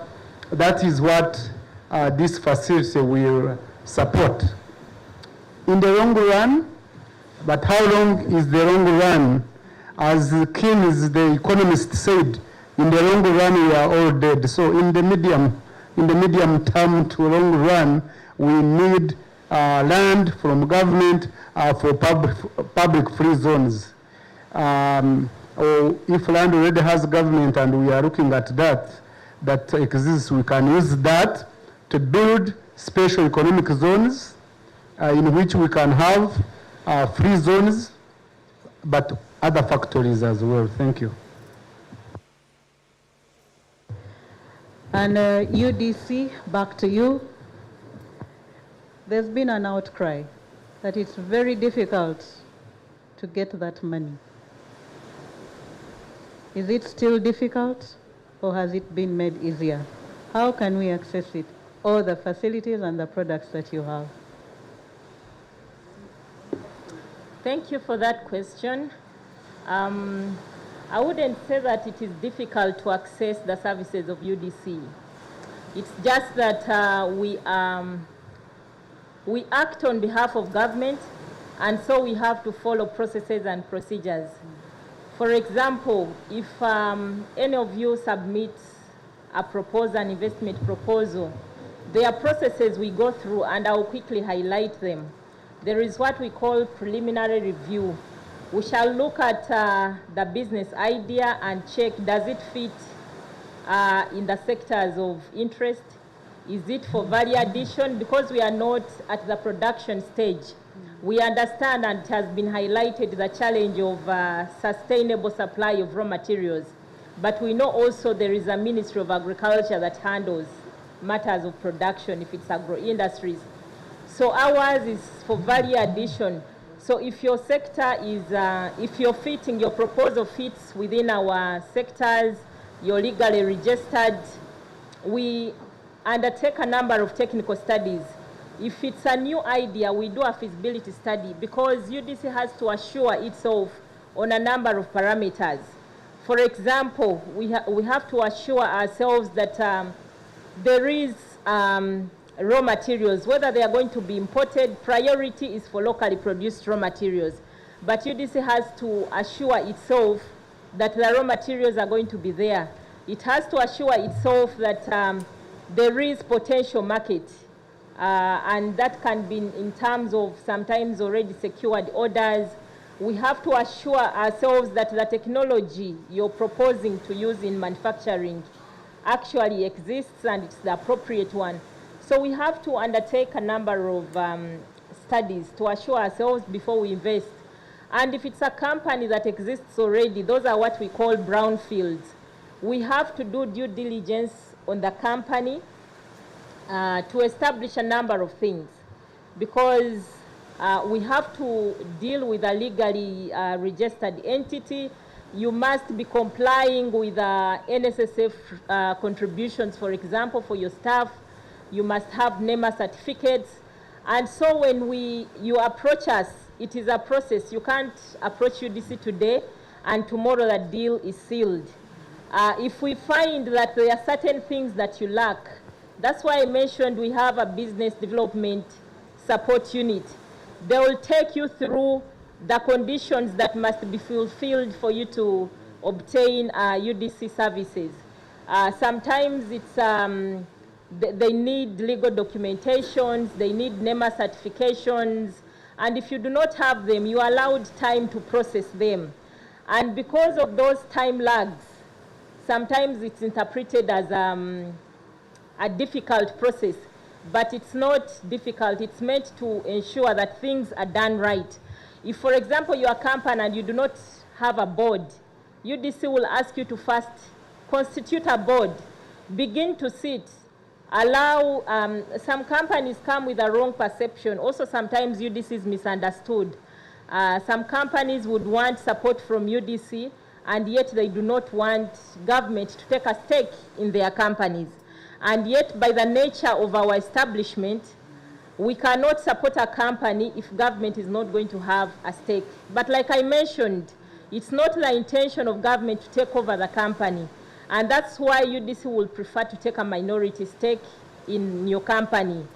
But UDC will not be in the day-to-day operations of the company.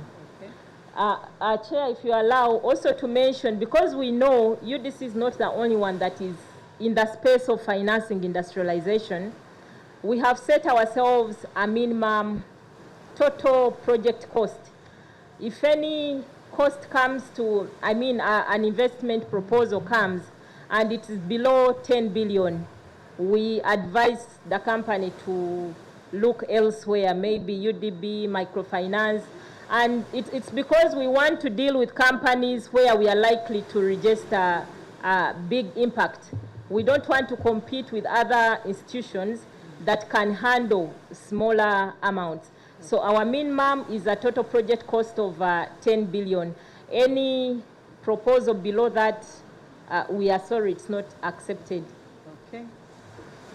Thank you very much. And before I hand over to the MC, I just want a brief remark from Enoch, and then I'll hand over to the MC. Thank you very much, Madam Moderator. I just wanted to, respond to a couple of the questions that were raised relating to small investors and the need to understand, their need to understand industrial parks. And what we're working on as UNOC is working with Uganda Investment Authority and others in government to figure out how we can support SME development within the industrial park, Kabalega Industrial Park. So we do have a zone that will be dedicated to SMEs, small medium enterprises, and it will have probably much more in the way of infrastructure than you'd see for a large industrial investor. But that is definitely going to be available, and we've taken note of the need to sensitize businesses of that opportunity. Thank you, Madam Moderator. Thank you very much. You've been a very wonderful panel. We do appreciate all the information passed on. Could we give a round of applause to our panelists? And I panel members, please first keep around. We still need you. We are going to get some input. So moderator and your panel, please, you're still with me. We are going to have some input from the plenary. And we look forward to very robust engagement as we wait for our guest of honor, the Deputy Speaker. Before we kick off the engagement, I will make one or two comments to kind of provoke our thinking. UDC, you said you have about 28 investments at the moment. So maybe the challenge we are throwing to you is how do we get to 280 from 28, number one. Number two, what's the metric for success? Because I work in the financial sector where we deploy capital and expect what we call power law. I invest 1 million, I want 15x return at a net profit level.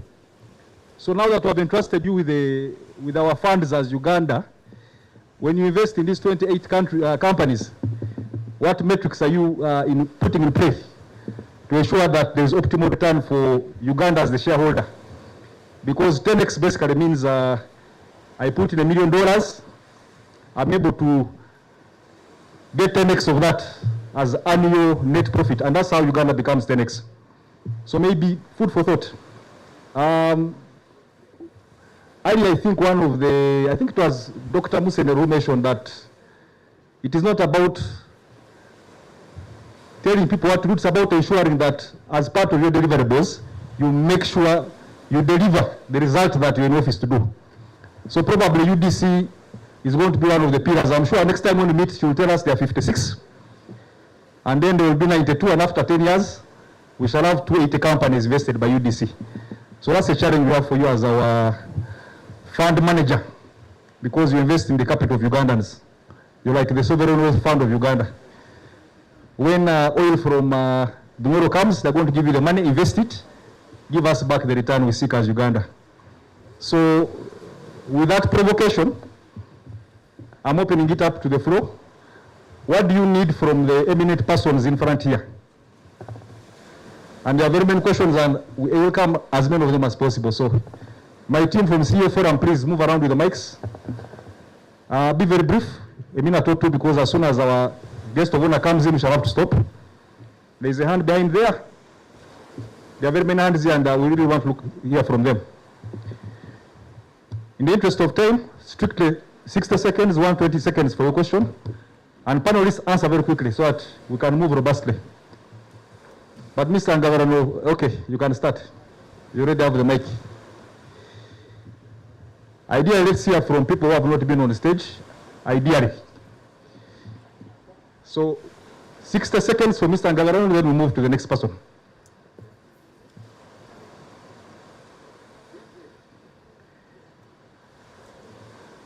Sound team, please give us audio for the speaker.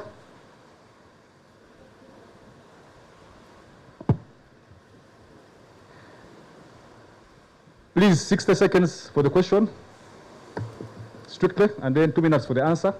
Mine can't be 60 seconds. It's of great national importance and towards the tenfold growth. Now, UDC, we are proposing, and I'm proposing on behalf of the processors, that you come up with a special fund which is based on seasonality of harvests. In the event that the farmers have so much to be sold during to be harvested during a particular season, we processors, we can buy and then keep the grains in the silos or the perishables in the cold storage. Now, beyond or besides offering the support that may require you to co-invest in a business, can't you stretch a bit to look into such strategies that can be of higher value in terms of market growth and sustainable production? So I needed some insights in that regard. Okay, we shall not answer that now. Let's first back. Let's get other contributions. We thank God today. Dr. Julian Adieri Omara, a doctor in agriculture and road transformation, the CEO and founder of Delight Uganda Limited. First, I will invite all of you. We are going to celebrate 30 years of existence in manufacturing. And I'm so excited that for the last 6 years, we concentrated on raising raw materials. And today, I'm the happiest. The minister has assured us they will give us power, and that has been our greatest challenge. Thanks so much, Presidential CEO Forum. Mine goes to oil and gas. When will the airport start? Because we have enough raw materials and we have enough products. And we also need to get the list of the products highly needed for export. I happen to be a chairperson of Noya Fruit Growers Cooperative Society with 18,000 outgrowers, and we are the biggest mango farmers in Africa. So we want to see exporting the fresh mangoes, the dried mangoes, mangoes in all categories. When and what are the demand in Europe? Thanks so much. Okay, thank you very much. Let's move to the back. Let's move to the back because our colleagues at the back never got a chance to speak at all. You can speak, but then after that, I want people at the back. Okay, I had already introduced myself, those who were lucky to be here in the morning. And I'm so happy that when I told you Bella wine is the best in the whole world, half of you clapped, but that is true. She can testify. It was certified like 20 years ago. I've been in the business for the last 26 years. And that's how I've managed to be around the world. And I started in East Africa. She's telling you that when you comply with UNBS, the market is not limited. You see, I told you this stamp here is UNBS, URA, and KCCA. Once you comply with those 3 organs, the market is there for you. Thank you so much, UNBS. He was a needy of East Africa and what? Uganda Export Promotion Board. They are the ones who helped me to be around East Africa. Why I'm saying this? I'm telling you, you drink what is yours. No, don't doubt it again, I think. Because what is sent to you, they know that we are not what? We don't know wine. I bring expertise from abroad, Bazungus, to work on my wine. So I want you to feel free to drink wine and support us, support our farmers. And you see, she told you that I was an incubator of of Yuri. Even when you look at my bottles, it is there in collaboration with Uganda Industrial Research. I'm so proud that I went there for product development. That's why I'm covering the world. UDC, I was sent there. The opportunity is there, but the bureaucracy, at this age, I can't manage. Can you just give me the money? I have opened Namanvi, but the hole is blank. That is the third factory. So please, just bring the money and I continue. Thank you very much for that endorsement. We would like to listen to questions, ideally. Let's go to the end of the room. Concerns and clarifications required from the panelists. Thank you, moderator. My name is Maganda Evans, Tabingwa, Tanya Innovations Africa. One major interest in skilling. I had a colleague talking about what we need to be able to do in skilling. Bearing that we are in the industry, I wanted to suggest as a key point that we need to be able to put industry certifications, particularly for Uganda.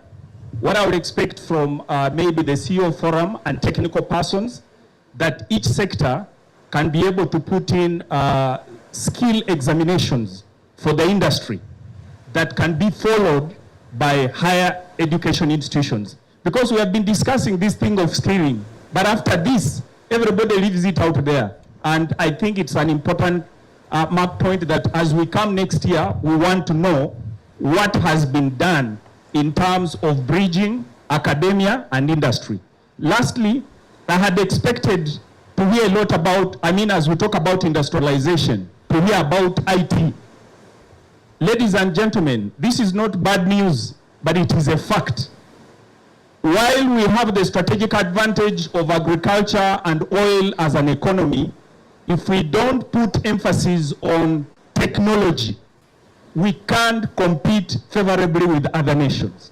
So while agriculture is a plus, but it might not give us sufficient acceleration to enable us to compete on international scale. So I would request that we put emphasis on that if we are looking at the tenfold development. Thank you. Okay, thank you very much. Gentleman in the corner, you have, I think, you and then the person behind you. Yes, thank you very much, moderator.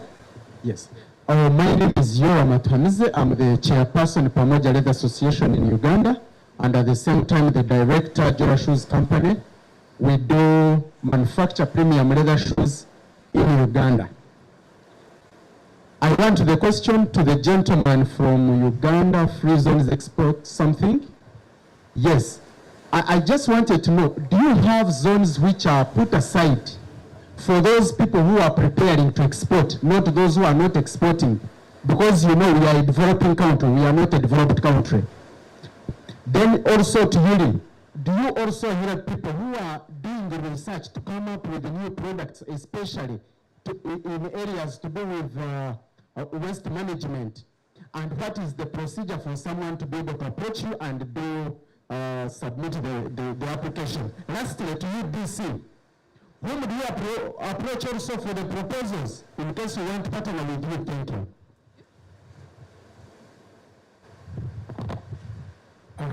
All protocol observed. My name is Stephen Aonitu. I work with the Aztec Social Innovations Hub. This goes directly to Uganda Yuri. We understand that unemployment is one of the key challenges facing young people. And when we look at most young people are dropping out of school. And whoever drops out of school, they want to try up something. But unfortunately, there is a challenge of legalization. Please, Yuri, as you do more of empowerment and skilling, can you work hand in hand with at least Uganda Social Service Bureau? Then also create a platform that can support these young people to regulate their enterprise startup. Because currently, a young person will start up a small business, they'll come and close it, and everyone loses the interest.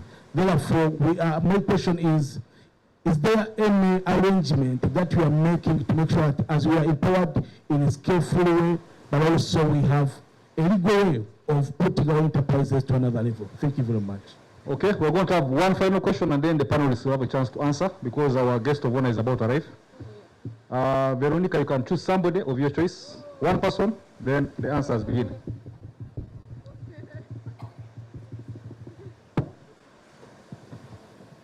Thank you very much. My name is Dr. Stephen Birungi. I am the Managing Director of Alphasan Uganda. We make veterinary pharmaceuticals, and we are innovating with the scientists to make an anti-tick vaccine, the first homegrown vaccine in Uganda.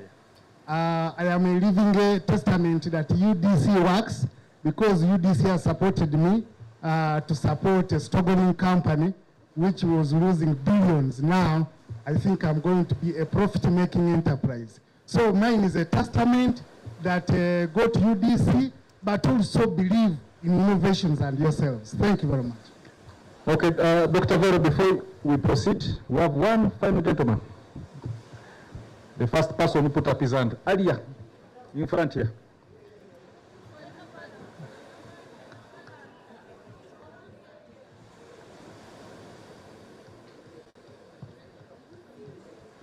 Thank you, Mr. MC. Now, mine is a burning one. I'll stand here. My name is Oscar Kamkana. I'm the Director, East Africa Business Council, representing Uganda in Arusha. When I entered, I had something I couldn't even believe, that you guys are quickly rushing to export to Europe. Let me paint you a picture. The intra-European Union trade stands at 66%. Countries in Europe trading with each other.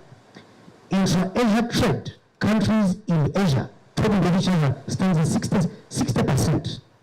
Intra-North America trade, countries in North America trading with each other, it's about 50-55%.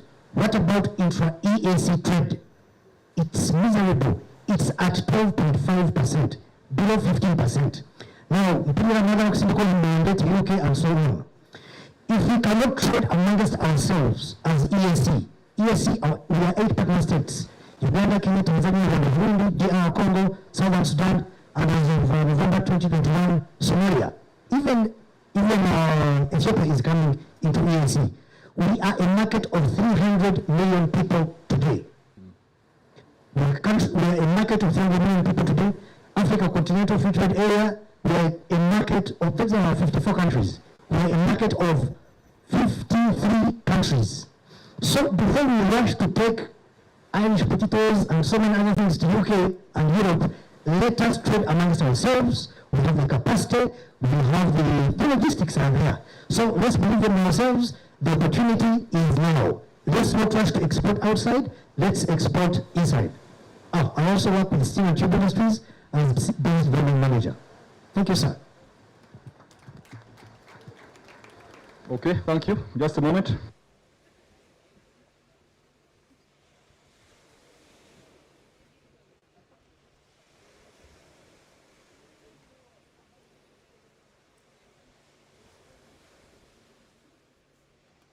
Okay, Dr. Brenda, you have a few minutes. Our guest is almost here. Just facilitate the responses quickly. That can facilitate the audit process, but this scheme will be able to recognize and certify personnel for different skills. So it's something we can talk about. I just wanted to also make a correction. I had mentioned that UNBS has 650 staff. The ones doing certification are 80 for the 8,000 permits. So when we say we need help, we really need help. Thank you. Thank you very much. Mr. Twineo? The gentleman from Mbarara, I think. Yes, we should be helping those who want to export, the potential exporters. Actually, it is more important that we build that. These have to move along to make sure that the research products are not just prototypes sitting on the lab shelves. So the core business is research. So yes, we do conduct research, and you can just make your application, submit it electronically, go to our website, you'll find the details there, or you can submit manually. Somebody asked that, if I got the question, well, is there an arrangement for putting enterprises on another level? I don't know what that means. To protect them, to protect them from the regulator, and also for us to be regulators in a way.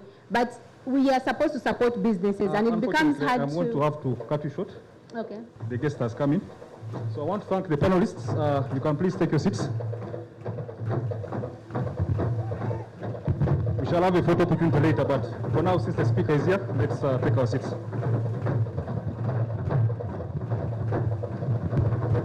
Yeah, that's all.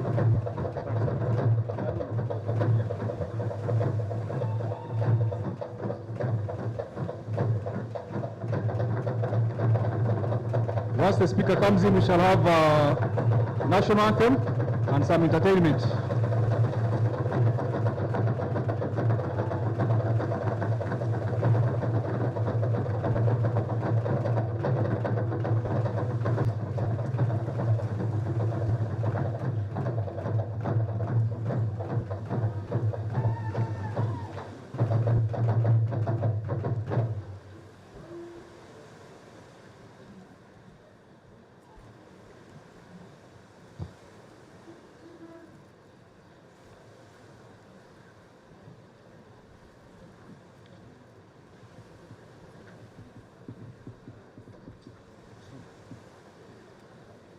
We're going to stand up for the national anthems.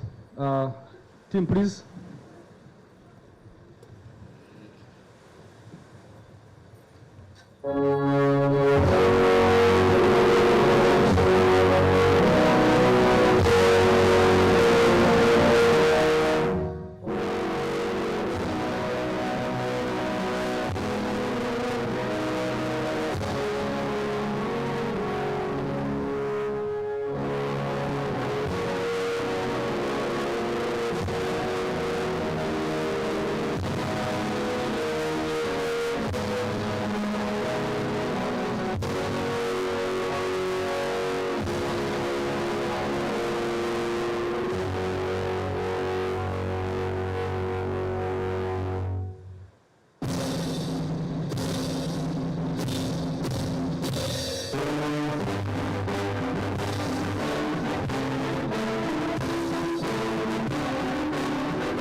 I would like to take this opportunity to welcome the Right Honorable Deputy Speaker.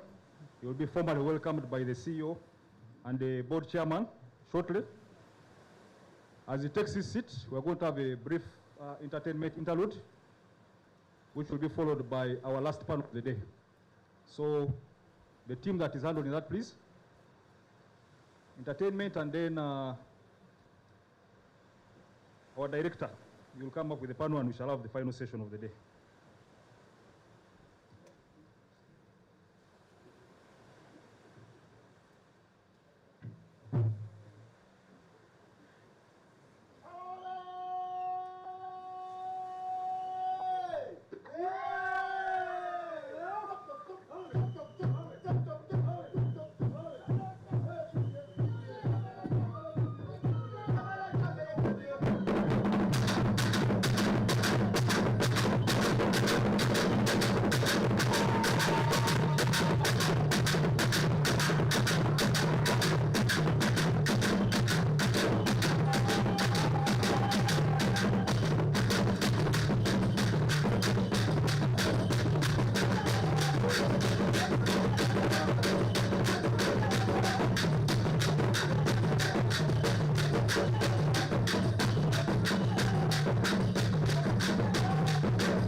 This land, oh, this blessed land, coffee on our bushes, tea in our hands, and cotton in our fields, and God beneath our feet. Oh, Uganda, oil in our leg, fish in our water. We have always had it. The question has never been, what do we have? The question is, what do we do with what we have? For years we have exported the beans, but not the coffee. We have exported the cotton, but not the t-shirt. Because the value chain is as always as strong as its strongest link.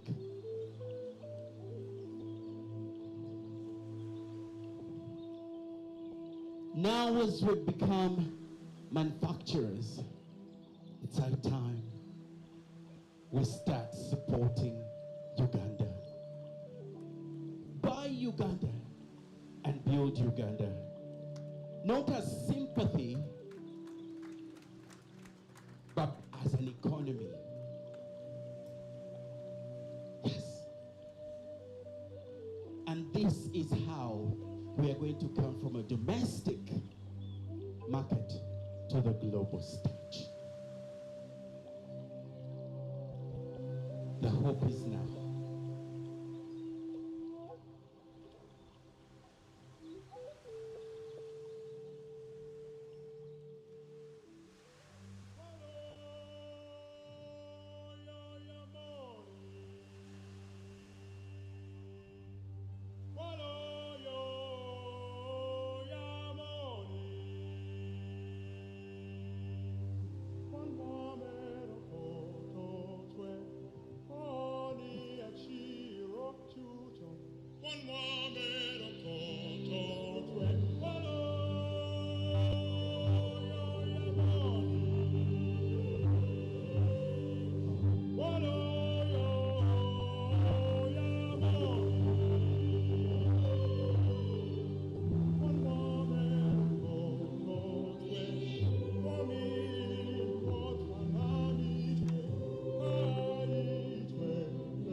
appreciate that exceptional talent shown by our entertainment troupe. I'm briefly going to take you through the program for the last part of today's session. The next session is Director Douglas Opio. He's going to come and give us a recap of the day so far for the purpose of our guest of honor, and then we will moderate a panel discussion that is going to have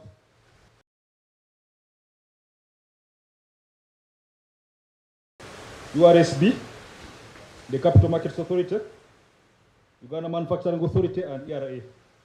After that session, our board chairman for the CEO Forum will come and give us again an overview of the day, and take the honor to invite our guest of honor, the Deputy Speaker, who will give us his official speech, and at the same time close this August gathering of the 7th CEO Forum. Then our CEO, Madam Irene, will oversee the final activity of the day, which is going to be cake cutting and giving up plaques to some key partners who have supported the journey of CEO Forum over the past 7 years. We shall have national anthem and close the function officially. Group pictures, and then the chairman and board and the CEO have organized the sumptuous meal for all of us. So that is the program. I look forward to everybody keeping around with us, and of course networking later in the course of the day. So Director P, over to you.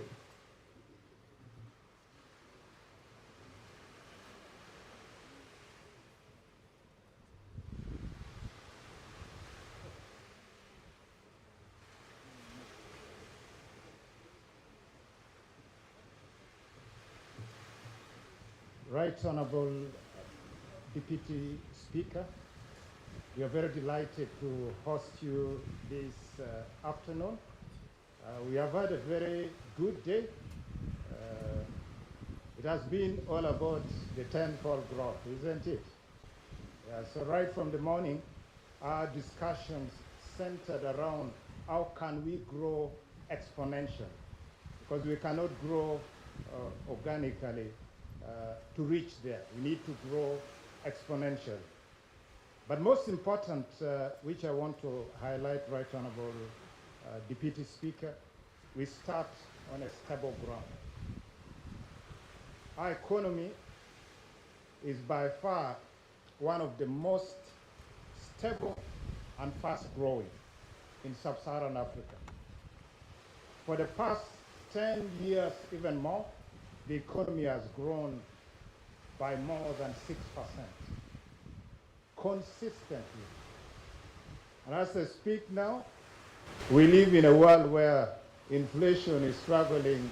It has never reached 5%. It's a very stable economy. So we're in the right place, and the ingredients are there for us to drive the 10-fold growth agenda to reach that $500 billion US. Right Honorable Deputy Speaker, allow me, we are celebrating 5 years now as the Presidential CEO Forum. Yeah, a big round of applause for that. And before you came, people were sharing their experiences, how they have benefited from PCF. I was meant to do a panel, but I understand your time limitations.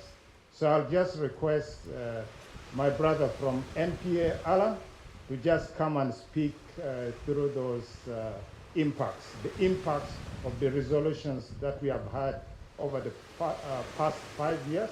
Alan, please come. And then I'll quickly take you through some of the resolutions that have emerged over the past days. Thank you. Over to you, Alan. Thank you, sir. Most honored, Right Honorable Deputy Speaker, Alan Kayongo is my name, coming from the National Planning Authority, standing in the feet and on the shoulders of Dr. Joseph Muvawala. NPA has been part of the PCF journey for 5 years now, and through those 5 years we have held, this one is going to be a 7th, but critical to point out is that somehow, somewhat, we have had a biannual on the ATM, on each of the ATMs.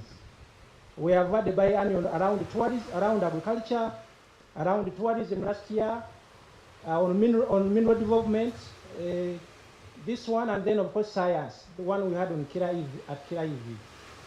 We also see that through the 5 years, Right Honorable, the PCF has made up to a total of 229 resolutions. Allow me to report that 95% of these resolutions have been one way or another been implemented and tackled by government. I have been in development planning for more than a decade, and I find PCF one of the most innovative frameworks of delivery because it works within a whole of government approach, where it coalesces the private sector and all government entities.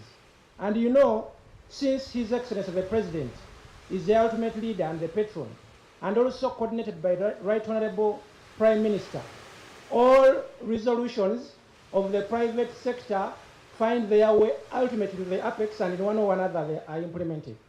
Through the years, we have categorized the resolutions. And you know, when we are developing the 4th National Development Plan, we use the resolutions of the PCF as fodder and information to the development of the plan. In our categorization, we find out that the queries, the wants of the private sector rotate around these things, around affordable financing, around tax policy and fiscal reforms, around human capital development, around export, trade, trade promotion, the things we have been talking here. They rotate around local content, value addition, and infrastructure and industrialization, around infrastructure development. They rotate around aspects of digital transformation that came from the floor, and also around the aspects of government efficiency and public-private partnerships. So amidst all of these, last week we had a meeting coordinated by the Right Honorable Prime Minister, and from that she caused the 5 meetings to tackle the remaining aspects of the PCF resolutions which haven't been tackled. Aspects of infrastructure relating to all modes of infrastructure. The roads, last year when we talked about the Chegwe-Mitiana road, which was in bad shape, it is now being fast-tracked. When we talk about aspects of aviation, and we see some of those which are key, Arua, Chisoro, where we have the biggest potential of tourism. All of those are coming to the fold to be fast-tracked. When it comes to aspect of skilling in tourism, but also within the other aspects of the economy, because we know human capital development is a fundamental and an input into production, all of these are taking place. When it comes to the aspects of financing and taxes, last year, Right Honorable, the tourism sector reported that it has 26 taxes, licenses, and non-tax fees.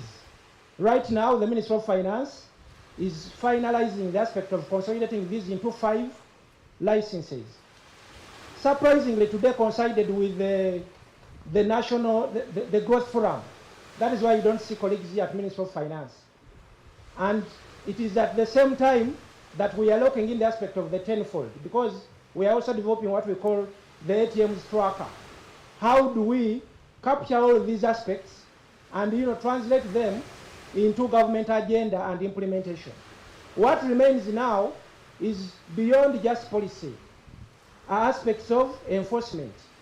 And you have heard even from the discussion here, where our colleagues from URSB, from export promotion, from URI, from the core aspect is enforcement.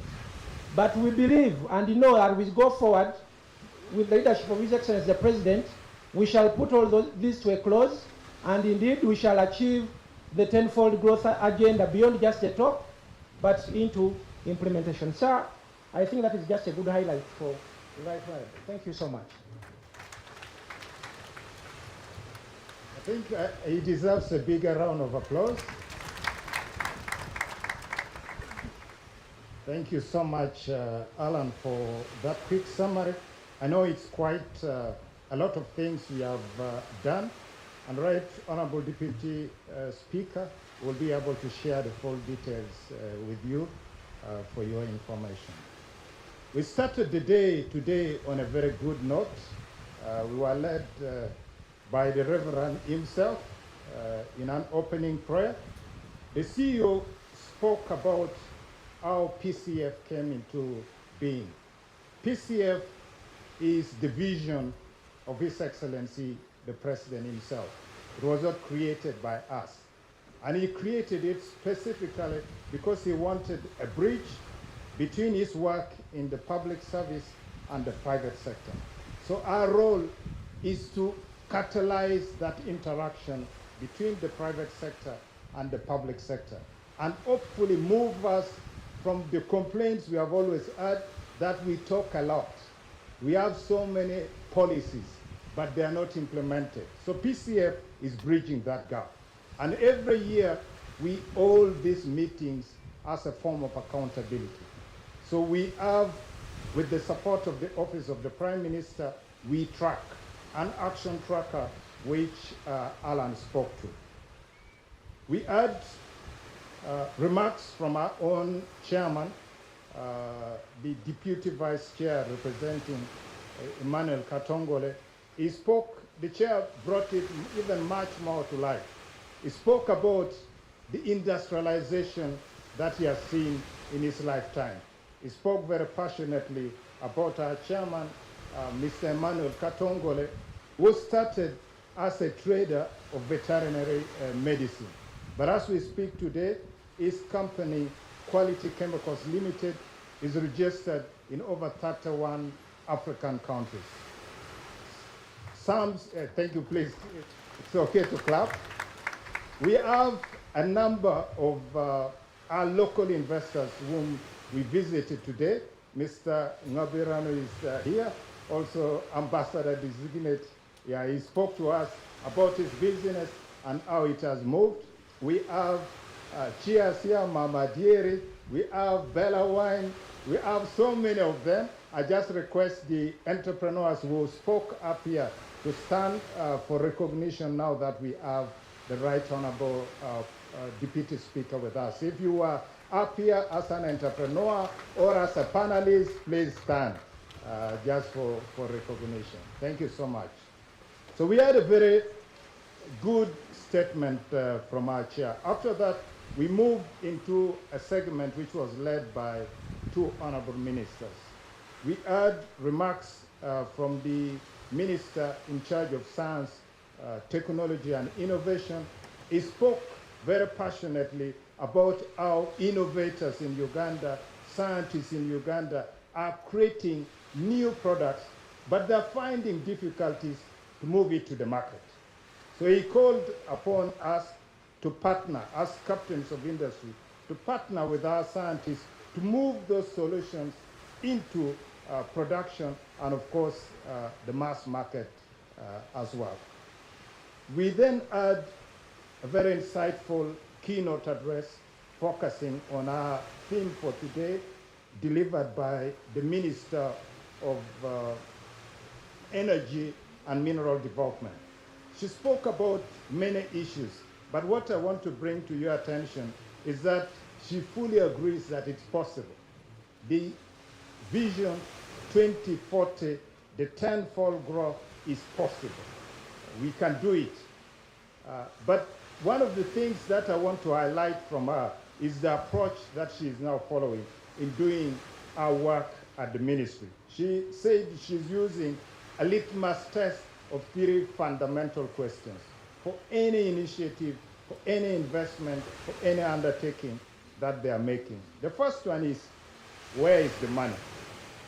Where is the money?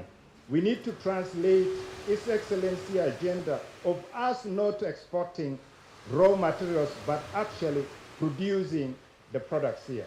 So the end to export of raw materials has come, and we have the capacity now to build things locally. The second question she was asking was, where are the industries? Where are the industries? She gave an example, for instance, of the energy sector.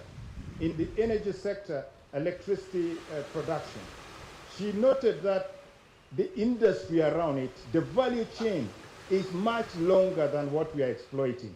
The electricity generation, the distribution is just a small percentage. It's 30%. But the bigger part, the sockets, the bulbs, and the rest of the things that need to be manufactured to support that industry constitutes up to 70% of the value along that. And the final question she was asking, where is the energy? So these are the fundamental issues that were addressed. Right Honorable Deputy Speaker, allow me now to move into some of the resolutions which we have been capturing. These resolutions are not just from today, they are also a product of our engagement with industrialists at the Namambe Industrial Park. They are a product of our engagement with the City Traders Association of Mbarara, and then of course culminating into what we are doing today. So allow me to just pick through them quickly. The first one which I want to emphasize is the issue of long-term productive finance. The word patient capital came up here repeatedly because despite the efforts that have been made, businesses still continue to point to capital, affordable finance as the leading challenge. So quite often when you do research, always businesses are pointing that out. Then secondly, the issue of infrastructure. The infrastructure around production, around the value chains that we have, the industrial parks, the accessibility, access to electricity. A number of investors here were saying we have not yet received connection for our industrial establishment. And the minister in charge of energy and mineral development committed that the government now will make that possible. We have been doing a lot of energy for domestic use, but we'll move that to proper work with the industrialists. So we received already a commitment in that regard. The other issue which was raised is more broadly, how do we reduce the cost of production? So the cost of doing business, with a number of issues around it. The other one is, of course, how do we build complete domestic value chains? How do we ensure that, as the President has already guided, and it's now enshrined in the law, how do we ensure that all our raw materials are being productively utilized and the products are being made here? The people who did the poem did it in a very dramatic but interesting way, that we are buying Ugandan products not as a matter of sympathy, but because they meet international standards, that they are actually good products, they are competitive. The other point that came very clearly is the issue of Uganda first, the issue of local content. How do we guarantee that local content is actually real? That when we are doing industrial work, when we are doing our procurement as government, we are factoring in the element of local content. The Honorable Minister of Energy and Mineral Development spoke quite eloquently about this issue, and she said she's starting with our own ministry, so that whenever there is any procurement, she doesn't want to hear the story that we did not get competent local suppliers. So that language should disappear. We need to support the local suppliers so that they can be able to supply us. And the other, of course, is coordination. A concern is raised that we are still working in silos. We are one government, and we have to fully embrace the one government approach. So coordination across the different government entities. The other point which came, Right Honorable Deputy Speaker, is linked to the markets. Market expansion, both locally, regionally, but also internationally. But a very important case that I like, which I want to highlight, Peter is here with us, is from a consulting firm that has dedicated its effort to try and make Ugandan products EU ready. So I just want to encourage the investors who are here in the room to reach out to Peter. Peter, could you please stand? I know you're clearly seen, but because of your height, but just request you to stand again. So for those that are looking to access the EU market, Peter is your guy. Peter, please sit. So we're looking at how do we get markets where traditionally we have not been able to go to. EU is one of them. Traditionally, we have not been able to access the EU market. Even when our footprint across Africa is growing, we are mostly exporting coffee to the EU, not as much of our manufactured products. The last, of course, which I want to present to you are the reforms, the policy reforms that we need to undertake to unlock the potential that we have as a country. So in a nutshell, the simple message this morning and afternoon, Right Honorable Deputy Speaker, is that the tenfold growth is possible. It's in our hands, it's possible, we can make it work. And with that, allow me now to invite our CEO who does the serious work. Me, I only come once in a while and I talk like this, but the CEO and our team who do the daily work, ensuring that these resolutions actually come to life. So Irene, over to you. Thank you so much.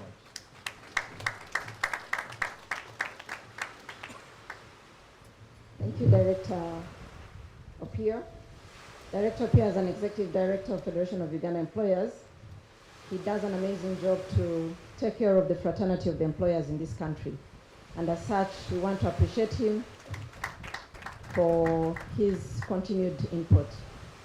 Right Honorable Deputy Speaker, thank you so much for gracing this event. And I know as a business person as well, you have that passionate heart, being in position to have a thriving environment. My chairman, thank you for leading us from morning to now. The entire team, Right Honorable Deputy Speaker, the composition of the people in this room are coming from across the country. We have a group from Barara, led by the Mbasita. Thank you so much for making that long journey. We have people from Mbale, thank you. We have people from the central, from the east. So it's a composition of all the key industrialist traders, and also we have the composition of our own government agencies. Right Honorable Deputy Speaker, the composition of this meeting, as the President guided, was to ensure the private sector gives its voice and the public sector gives solution. And since morning, that's what has been going on, with having the UNBS speaking to what they're doing and how they can support in standardization, having the UDC in terms of what they have to provide extensive finances. We're having Capital Markets Authority, UMA, we had URSB in terms of intellectual property, and that was very key when the Minister of Science and Technology mentioned.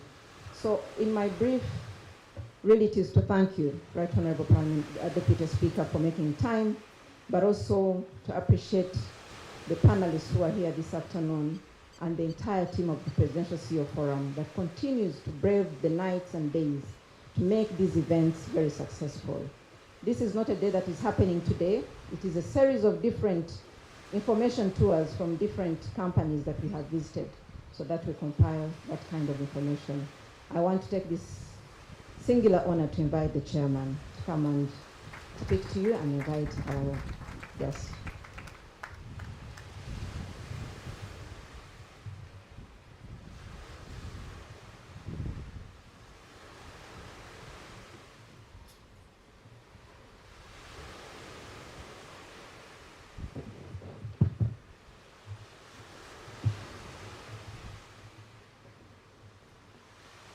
Right Honorable Thomas Taebwa, Deputy Speaker of Parliament of Uganda,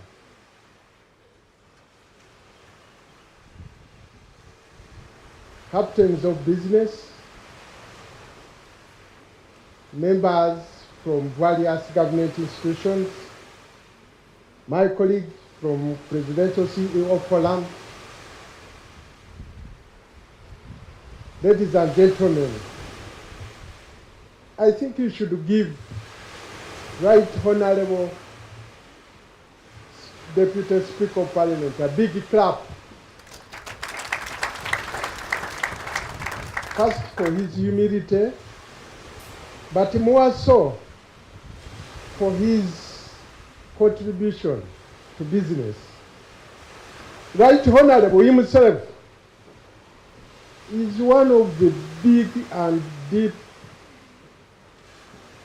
knowledge businessmen in Uganda, and that's why we are blessed, Right Honorable Deputy Speaker, to have you there. Because we know our voice, when we speak to you, our voice goes right there in the correct note of a businessman. We thank you very much. Right Honorable Deputy Speaker, when the President asked us to set up this CEO Forum, we didn't envisage the impact that is going to cause in the space of collaboration between private sector and the government. Over the 5 years, we've heard this is our 7th, and every year we hold a retreat where we invite the captains of business to tell us what is actually happening on the ground and what is happening to their own business.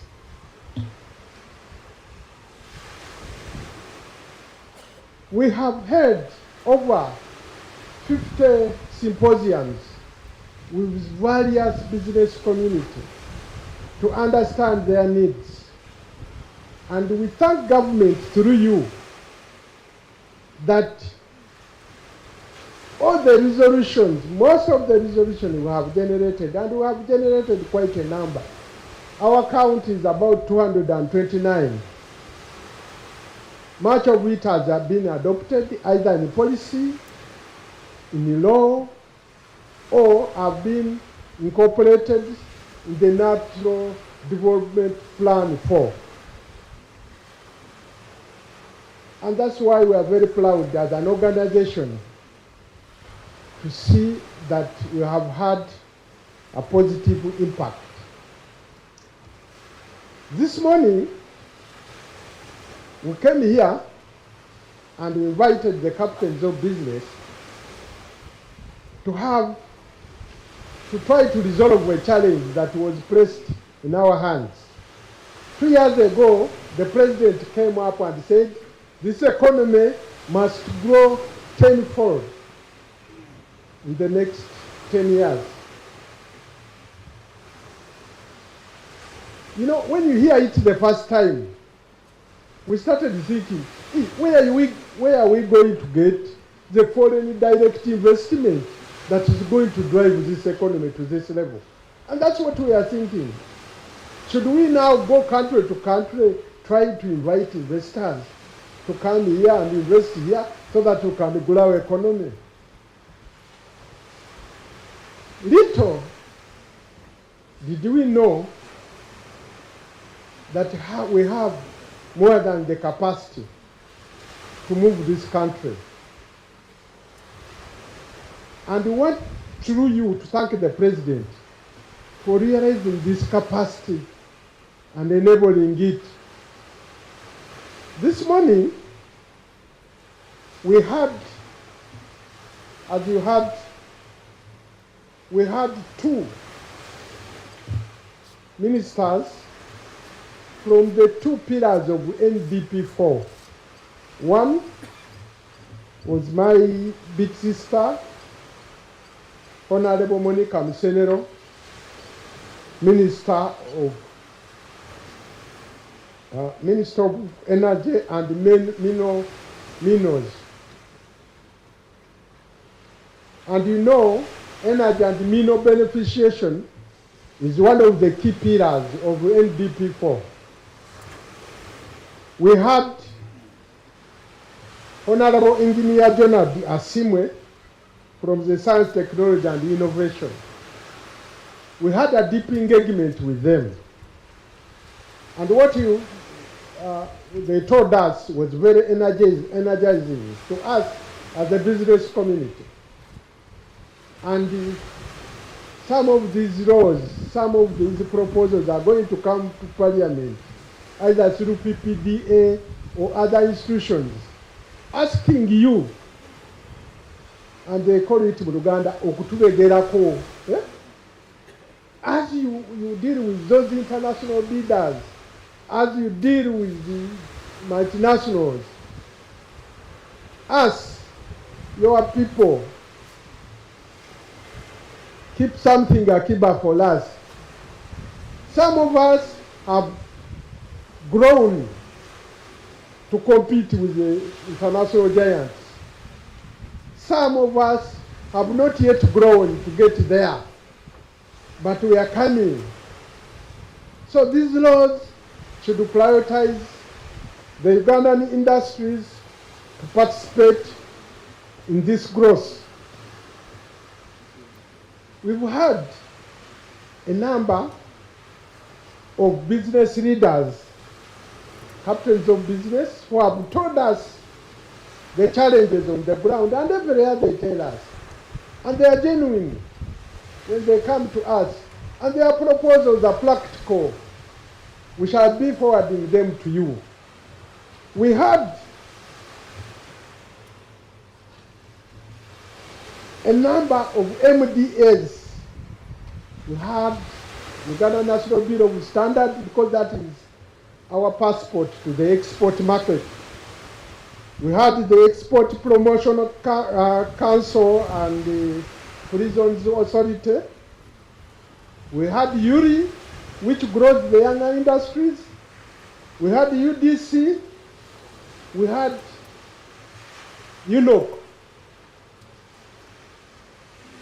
And the conversation is now harmonious. Their proposals are harmonious. They've been telling us what they have done on the ground to see that we benefit from these big resources that we have. The singer here, and I liked his song, he said, now it is no longer what do we have. It is now how do we use what we have. My fellow captains of business, you've heard, it's no longer what we have, but how to use what we have is now crystallized. If you talk about minerals, we have. If you talk about our culture, we have.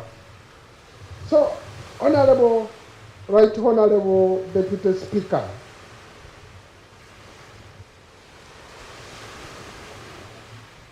I'm now convinced that this journey of the tenfold growth in 10 years can be undertaken by this group right here and those, and I call them the village boys, the Intakes of this world, the Ruka, the Moviti, the Ngabirano, even our friends from the other side. And many of them, if you see,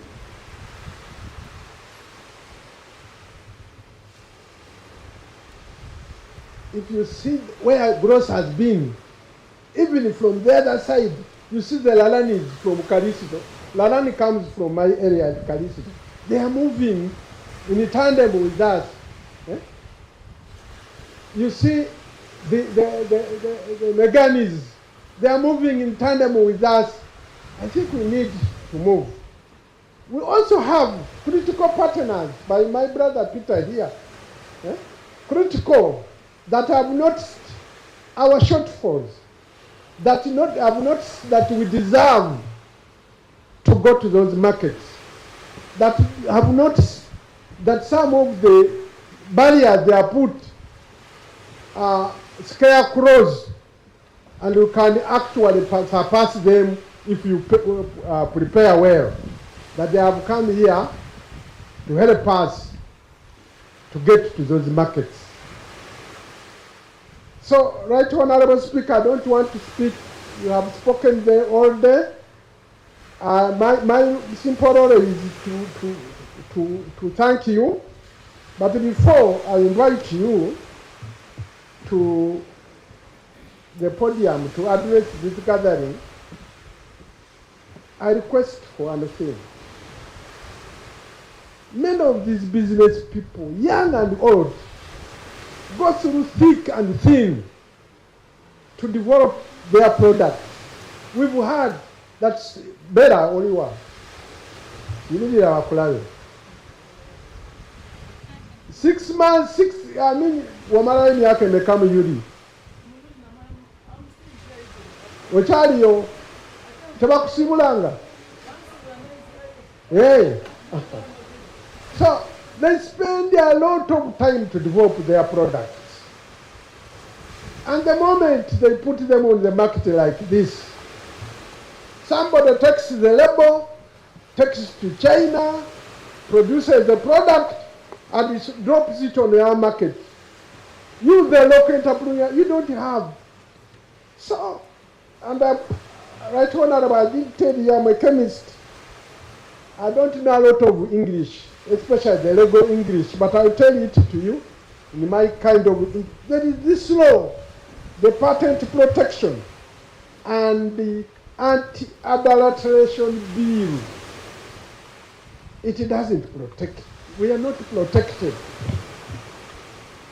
So while you do your audit papers in Parliament, please prioritize this in this Parliament, that we get protection from the law in the form of a biting law. If you go to Container Village and buy medicine for your cat and it's fake, you should send the money to Luzira with ease. With ease. So that's our ask. Otherwise, Right Honorable Speaker, Deputy Speaker, my role is simple. One is to rate us as the Presidential CEO Forum. Number two is to address and close this retreat. Thank you very much.